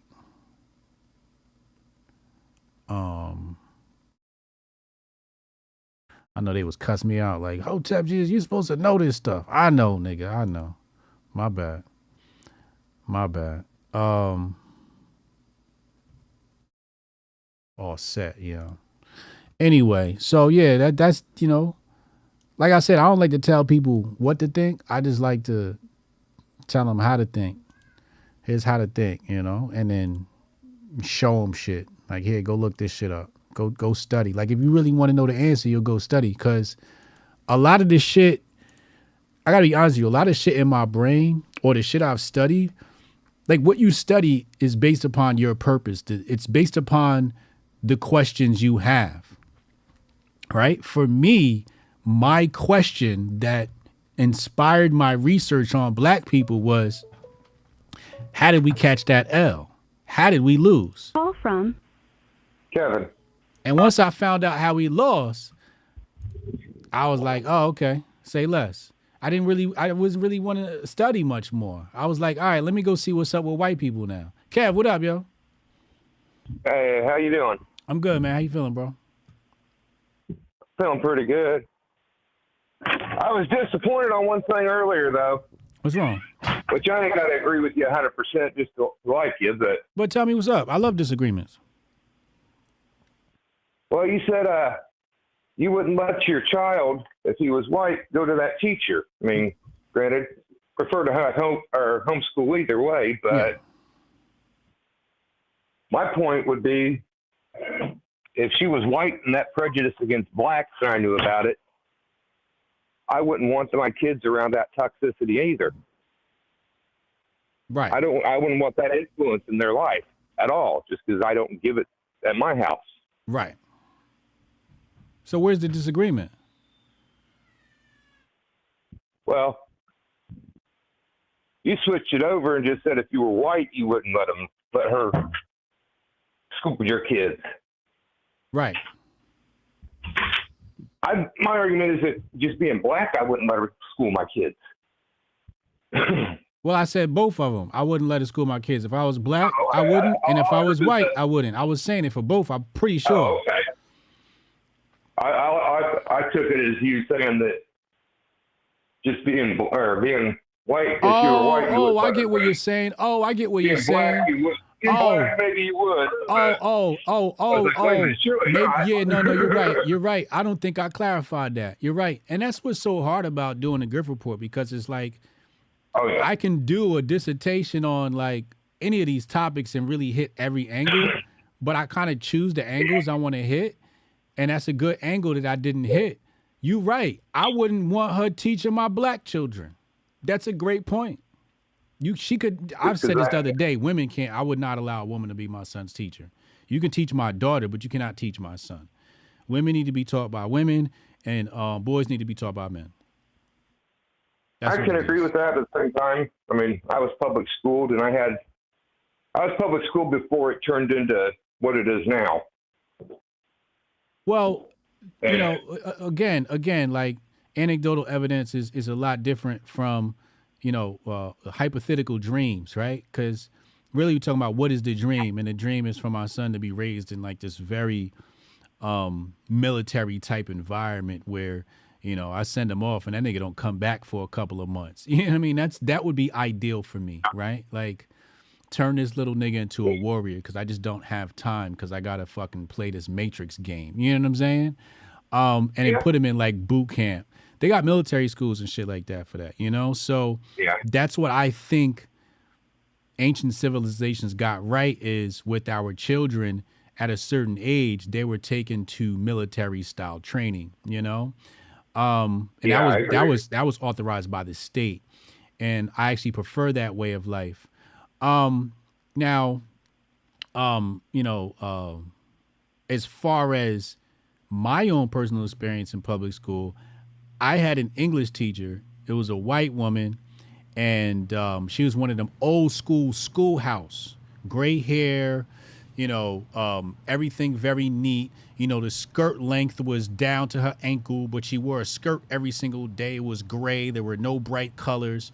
Very like typical, just old school schoolhouse white Puritan teachers, okay? And let me tell you something. That was the best teacher I had ever. And I've had black teachers that I've loved. My second grade teacher was a black woman. My 5th grade teacher was a black woman. But that lady right there was the greatest teacher I ever had. And she was the most strict teacher I had. But she knew what she was dealing with when she dealt with me. And when I remember the first day in class, I walked in and she says, "You sit right here." And she sat me directly in front of her. Because she knew I get distracted easily. Only one person in her class consistently got A's in that classroom. That individual was me. When people talk about, how great I am with English, it's because of that white woman. Okay? She something happened in the classroom. She asked a question. Nobody knew the answer. She called on me and I said the answer, and she looked at me and she smiled because she knew that a lot of the white kids in that classroom was on some, he's black, so he's stupid shit. And she kind of wanted to just show the class up, like, y'all niggas not paying attention and he is. You know what I'm saying? And me and her had like this silent bond where she only cracked that smile once. She never spoke to me, but we had an unspoken language. And if I saw that woman today, I'd kiss her in the mouth and say, thank you. You know what I'm saying? Thank you for what you did. Yep. With that being said, I don't want my kids being taught by white women. Okay? Now, if they are going to be taught by white women, it must be a white woman like that. You give me that old conservative, I'll smack one of these niggas type teachers. Don't give me one of these new neoliberal bitches out here who watch anime and all this other shit. I don't want to see that. That's not what I want for my sons. That's not what I want for my children. The issue is I don't have that option. They phased those teachers out. They were way too conservative for where they wanted to go. So I feel you, Kev. I definitely feel you. Yeah, I had an English teacher, the best teacher I ever had, and he was everybody's favorite teacher because every day was a production. I mean, he walked in the room and he would just captivate the whole room with something. Right. Whether it be dropping a book to scare the shit out of everybody or walking in and saying, fuck! Can you tell me why we consider that a bad word? And everybody be like, I mean, this is back when teachers didn't curse. Mm-hmm. Mm-hmm. Somehow, every day, he walked in and we'd all be chit-chatting and he'd do something and everybody just snapped to attention. Like, what the heck? And he'd have everybody wrapped around his finger, the whole classroom, and you remembered it word for word sometimes. Right. Or usually. Yeah. Whatever lecture it was, whatever. Yep. Yep. Yep. Whatever debate it was or anything. Yeah. Yeah. So that was the best teacher I had. Mm-hmm. Mm-hmm. Yeah. But he was like a 6 foot tall gay guy. It was gay too? Like 400 pounds. Yeah. I hated my gay teacher. Well, you wouldn't know he was gay. Oh, you wouldn't know? Okay, yeah, my teacher was openly gay. You would not know. That's back when teachers didn't let you know their outside policies. Well, I honestly didn't find out till his funeral like 5 years ago. Yeah. When we all went to his funeral. There was thousands of kids because he taught for over 30 years. And we all went to his funeral and met his husband. We're just like, wow. Right. Yep, yep. But I think that helped him as far as being dramatic and catching everybody's attention and drawing them into every story. And it got to the point where, you know, you got that class at the end of the day, you're ready to go home at the end of the day, and you were ready to stay. By the time he was done, you were ready to stay after 15, 20 minutes just to listen to him finish the debate or whatever. Yeah. Because he actually drugged everybody in with it. Yeah, yeah, indeed. Hey, thanks for the call, Kev. Hotep and Bill. Hotep and Bill. Tari, go ahead and call in. Yo, I gotta be honest with you, man. Like, as far as my black studies, I don't really do a whole lot of black studies. I kind of passed that phase in my life. And, you know, some people are like, oh, you need to study your black history and shit. People say shit like that. I'm like, man, half you motherfuckers haven't read the black shit I've read, so I don't even want to hear that shit. But at the end of the day, your studies come down to, you know, what questions you have. You know, what is your curiosity? And once my curiosity was quenched, I really didn't have any more desire because, you know, why do people, like a lot of people study, especially for black history, you study the history because you want to know, you know, you want to get some sense of pride about your people, some sort of knowledge. You want to quash some of this cultural amnesia. You have this racial amnesia, like, who am I, right? So you have this curiosity as to who am I? And even when it comes down to the question of, you know, is Egypt black or not?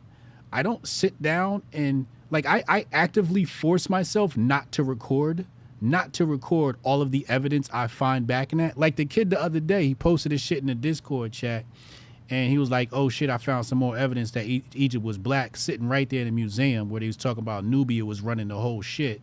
And you know what I mean? And niggas be like, oh, you guys were Nubians, you weren't Egyptian. Meanwhile, the way the story goes is Nubians was running Egypt, you dumbass.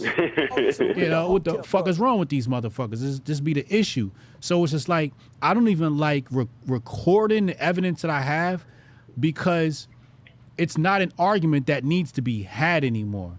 because it's a one-sided argument. It's a bunch of people who are historically illiterate crying about facts that they don't want to look at. You know what I'm saying? And then they debunk the shit with their own arguments. And so it's just like, it's really retarded. So I don't even sit down and like most of the Hotep scholars are like, yo, you know bro, what's crazy, Hotep? We you know, hold on, let me finish. Most of the Hotep scholars, they don't even bother debating that question no more because it's just like, it's a waste of time now. It's like, it's so boring and rudimentary. It's so elementary and it's so remedial that like, if you don't know this, you know, you're actively ignoring facts. So like, why are we even, because what are we gonna do? We're gonna come to the debate, show you more facts, and then you're gonna be like, no, these aren't facts. Let me close my eyes. And it's just like, what was the point in even having a conversation? You're just gonna close your eyes. You know, it's like, and find, you know, some way something wrong. So and at the end of the day, like, I'm not looking at it like that because I'm like, all right, Egypt was white. Now what? What you gonna do? Like, either way, my feelings aren't hurt. Like, because I don't give a fuck. And that be the healing that I be needing from people is I need you motherfuckers to heal and not give a fuck about this shit and really give a fuck about righteousness. Because when you give a fuck about love, God, and righteousness and light, it doesn't matter what color somebody is, you are going to be in a place to give them enlightenment, to give them light, to give them love.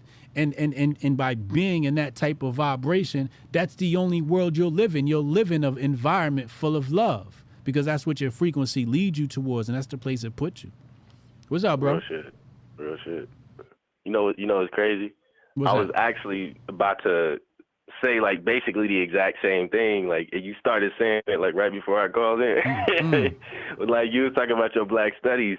And I was like, yeah, I don't even be on them like that. Like, I thought you was going to get on me for saying it because I was about to say the same thing. I'm not interested anymore.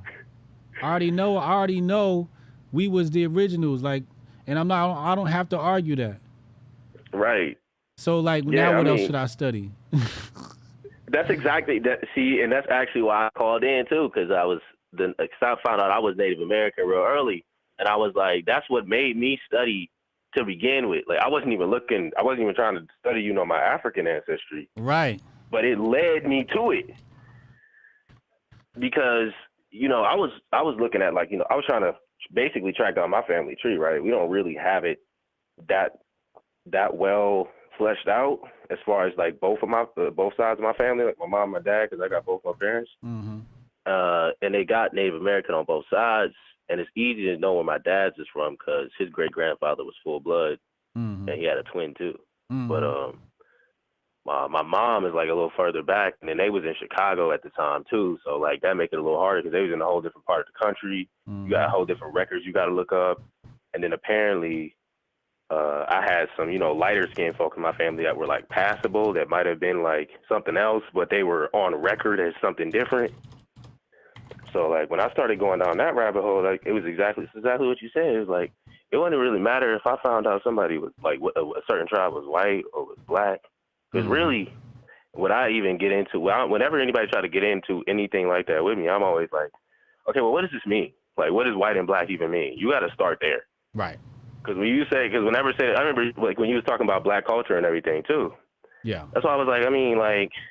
It's like I consider the cultures just the cultures of whoever had that particular culture. Like if they happen to have black skin or white skin or certain ancestry from another culture, like that's a different story. Yeah. But like, just it's so reductive to do the whole white and black, and it's fake. Like you were saying the other day, even the Caucasian thing is like outdated. Like it's not an actual. Yeah. It's no scholar can use that term. Right. Nobody uses white and black to really break down anything like as far as heritage, anthropology, genetics, or like anything is concerned. Like it's only this political thing. It's like Goldstein said. It's a political identity essentially. So, and that's why I think I said that to you on Twitter. I saw Andrew Torber earlier talk about some, you know, like why are white people the only ones that don't get to have an ethno state or something, or like some shit like that. Yeah.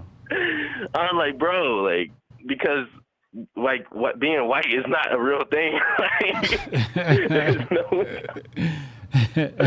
Like when y'all made the separate for like white and colored, like back in the day, y'all was keeping y'allselves out of places too. Y'all just was acting ignorant. Like, hey, everybody is basically colored. Like that's the funny thing, because this shit got like, you know, like motherfuckers make fun of black folks because they got all these delineations, like you got Hoteps and ADOS and all this shit, and I'm like, yo, white people was kind of like they're the same way, where Europeans will say, oh no, you're an American. You know, you're not white. You know, like there might be some unified whiteness in some of them, but not all of them. And we have that same thing with blacks and Africans. Some of them there's some unification, and some of them like, nah, them motherfuckers is some Americans.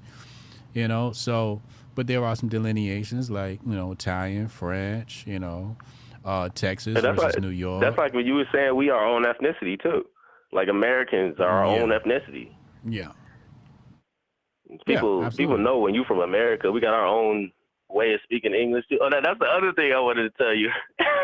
We always talking about using the colonizers' language or whatnot or all that. I don't even care, man. I'm not even gonna lie. I'm gonna keep 100 with you. Like, I've actually grown fonder of the English language the older I get. I hate the English so much fun language. with the I've language. always hated the English language. It's a really dumbass language. I got to be honest with you. It's very clumsy. That's why I have fun with it though. It's very clumsy. See, it's a bastard language too. Yeah, true. It's like, I mean, it's part German. It's influenced by French. It's got so many influences. It's almost, I feel like if you look at it low key, almost every language is like that nowadays. Like I'm trying to learn, you know, Japanese is one of the languages I'm trying to learn, and they got a whole separate Saturday language that's set up specifically to incorporate other words from other languages into their language. Word. Yeah. So I've been learning a lot more about that stuff. Linguistics is actually like real interesting to study. Mm-hmm. That's why I'm saying, you talk about the black studies, like, man, there's just so much shit to study. Like, like you said, it's like we already know all what we need to know. Like, but you do get that feeling sometimes, like you said, that amnesia where you like, you know, you wanna know more. Yeah. You want to be closer to your roots. Right. And that's what I always like. That's really what it is. I think culturally our problem is we always trying to. It's not necessarily we not necessarily like the conservatives. You know how they always say conservatives always trying to go back. It's not in the same way, but a lot of the time I feel like the black community, quote unquote, is a lot of times trying to go back and like at least reclaim something. You know what I mean? Mm-hmm. Like, but it's not. I don't think there's anything to reclaim. I don't think we ever really lost it. I think part of what makes us unique, part of what's unique about our culture, like you want to talk about black culture again, is that we're resilient and we can handle a lot and we can build through a lot. Yeah. And that's what we need to remember. We need to remind ourselves of. That's the main thing we need to remind ourselves of. Like, we still here. And, you know, started from the bottom, now we here. Yeah. Look at us. Well, let me go into this next thing. I just found some information. Let me go into this, yo. Yeah. Hotep and Bill. Check this shit out, y'all. Look at this. All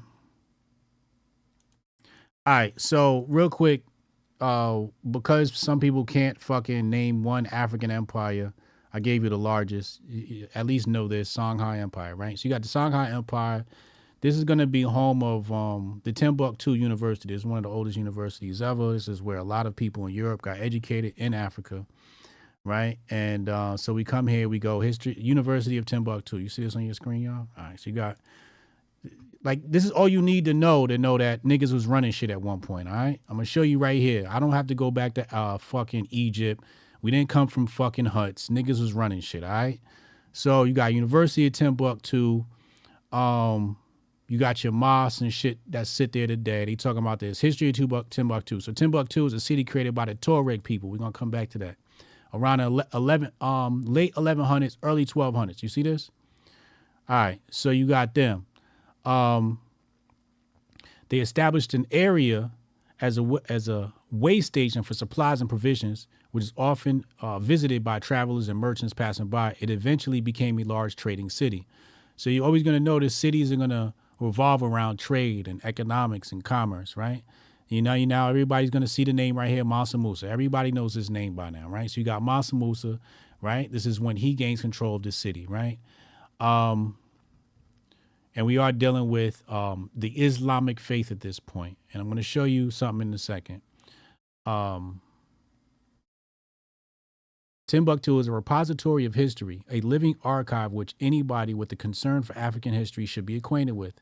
Timbuktu may be hard to get to, but it played an essential role as a center of scholarship under the Songhai state until the invasion from the rulers of Marrakesh in 1591, and even thereafter it was revived.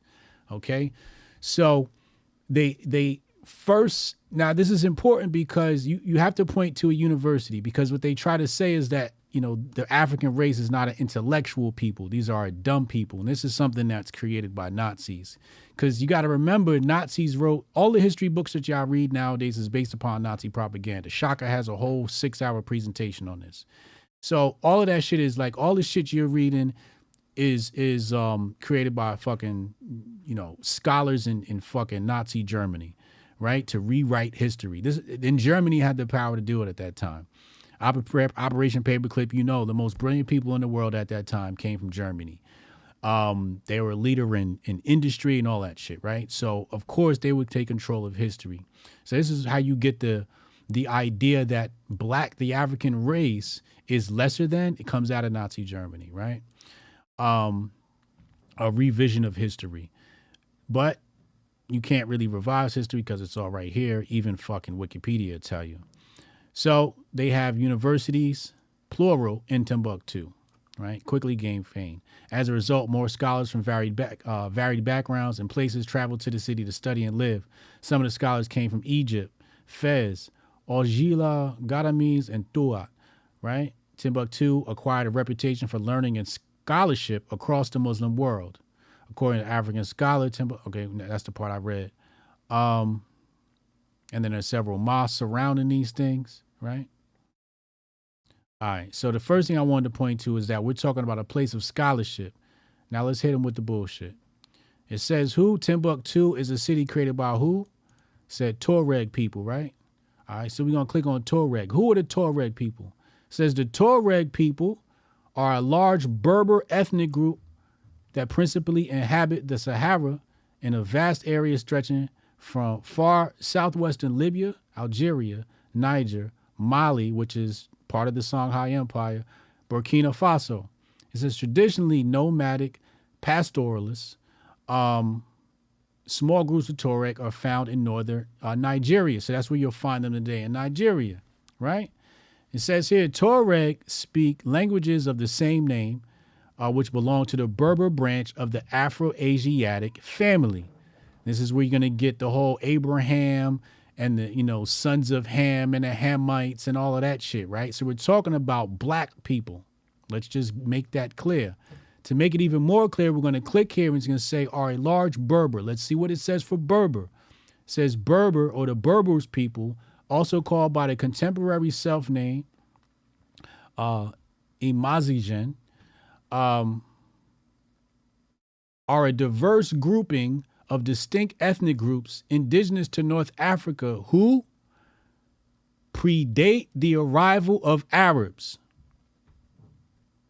So what the people like to say is this North African empire, they like to say was Arabs. But it'll tell you right here, these people, these Berbers, they predate the arrival of Arabs. All right. So we just squashed that myth right there, and we doing it with Wiki. So I've established African black people as holders of knowledge. That's key. These aren't just a tribe on the island that Columbus found. No, it's not that. And you know what's funny is when people make fun of these island people, the shit kill me, because all the people that make fun of them, when they go to islands, they be naked on the island. Hotep, you're a genius. HotepJesus.com. Niggas take a 1-week vacation, 5-day vacation to the island of Jamaica just so they could be naked on the beach. White women travel across the globe, far and wide, to come to Jamaica and other islands like Haiti and Dominican Republic just to be naked on the beach. And then try to make fun of people who, when Columbus saw them, was naked on the beach. Make that shit make sense. Obviously, if motherfuckers is on an island and they naked on the beach, it's because it's fucking comfortable, my nigga. Because it's fucking comfortable. They have a permanent vacation. If you were sitting on an island, you wouldn't be getting up trying to build no technology either. You've made it to paradise. Hotep, you're a genius. HotepJesus.com. You'd be sitting around eating nuts and fruit and coconut too, because that's what you do when you go there on vacation, motherfucker. People just don't use common sense to put this shit together. People just don't use common sense to put this shit together. They want to judge everybody. Oh, look at these people. They didn't have any clothes. You ain't had no clothes in them pictures we saw your ass when you went to Jamaica neither, motherfucker. So it makes no sense. It makes no sense. They didn't build anything. You didn't build shit neither when you went to the island. Then you got mad when Jewish people did it.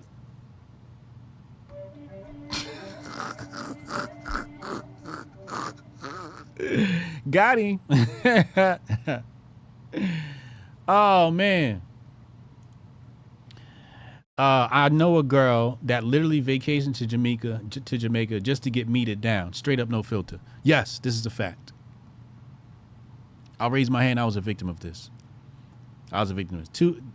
3 Canadian bitches raped me in Jamaica, man. I'm trying to tell you. I liked it, but that's what happened.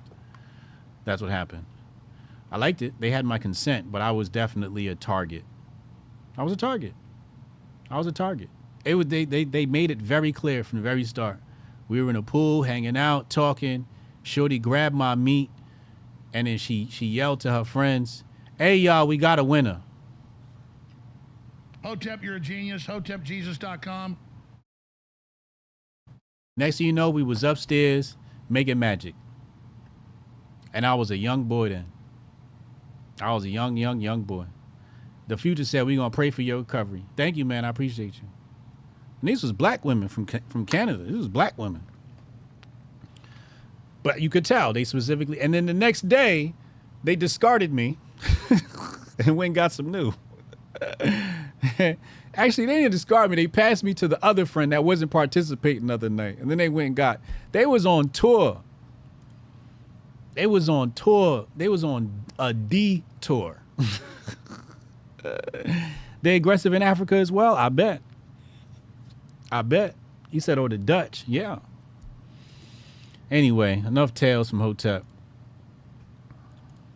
Hey, man, I'm going to promise to give y'all a history lesson every time you come back here. That's the only thing that's going to keep my interest. So for the sake of the show's longevity.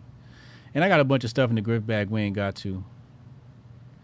But if y'all got questions or something you want me to break down, something you want me to talk about in the Grift Report, hashtag Grift Report.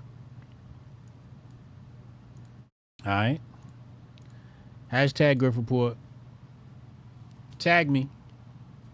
My locals community and my YouTube community, new clips are up. Go in there, download the clips. You'll see the Android, you'll see the iPhone phone. And you can click one of those photos, whichever are appropriate for your device, download those clips, wild out, go viral. Use them to make some money on Elon's app, I guess. But some really good controversial clips in there. And then there's another batch coming too. I got a whole new batch coming from the communist, the Michael Malice white pill communism presentation I did 2 weeks ago. We got clips from that coming. So if you're a member on YouTube, you'll get those. If you are a member on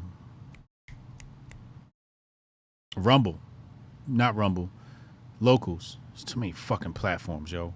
HotepJesus.locals.com. Go there. Bing, bong, boom. And you'll get access to the clips and all past clips too. I bought the Google Drive this morning, so I got more space. So those clips will be there in perpetuity. So you guys go in there and get what you need. Also, last thing, go get your brain boosters. Link in the description box below. Coupon code applied automatically. Go get your Master Focus. Great news coming for that endeavor soon. You know, some of y'all must see at HotepCon next week. I can't wait. Somebody hit me up. I gotta bring some books. He wanted me to send, bring him some autographed copies of the Patriot Report, so I'm gonna have to bring some of those.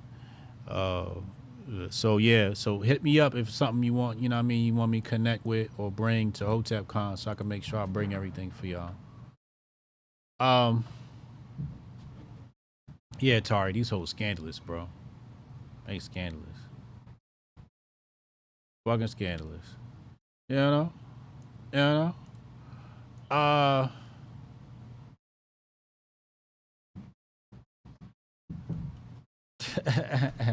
Future said he's hopping on local soon. I appreciate you. All right, let me get out of here, man. I'm gonna catch y'all later, man. Hotep and Bill.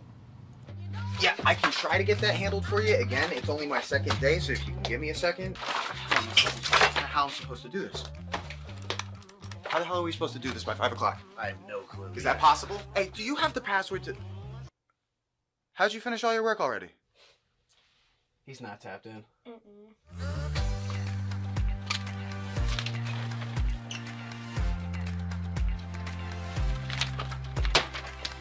How'd you get that done so quick? They think they're gonna be able to budget that?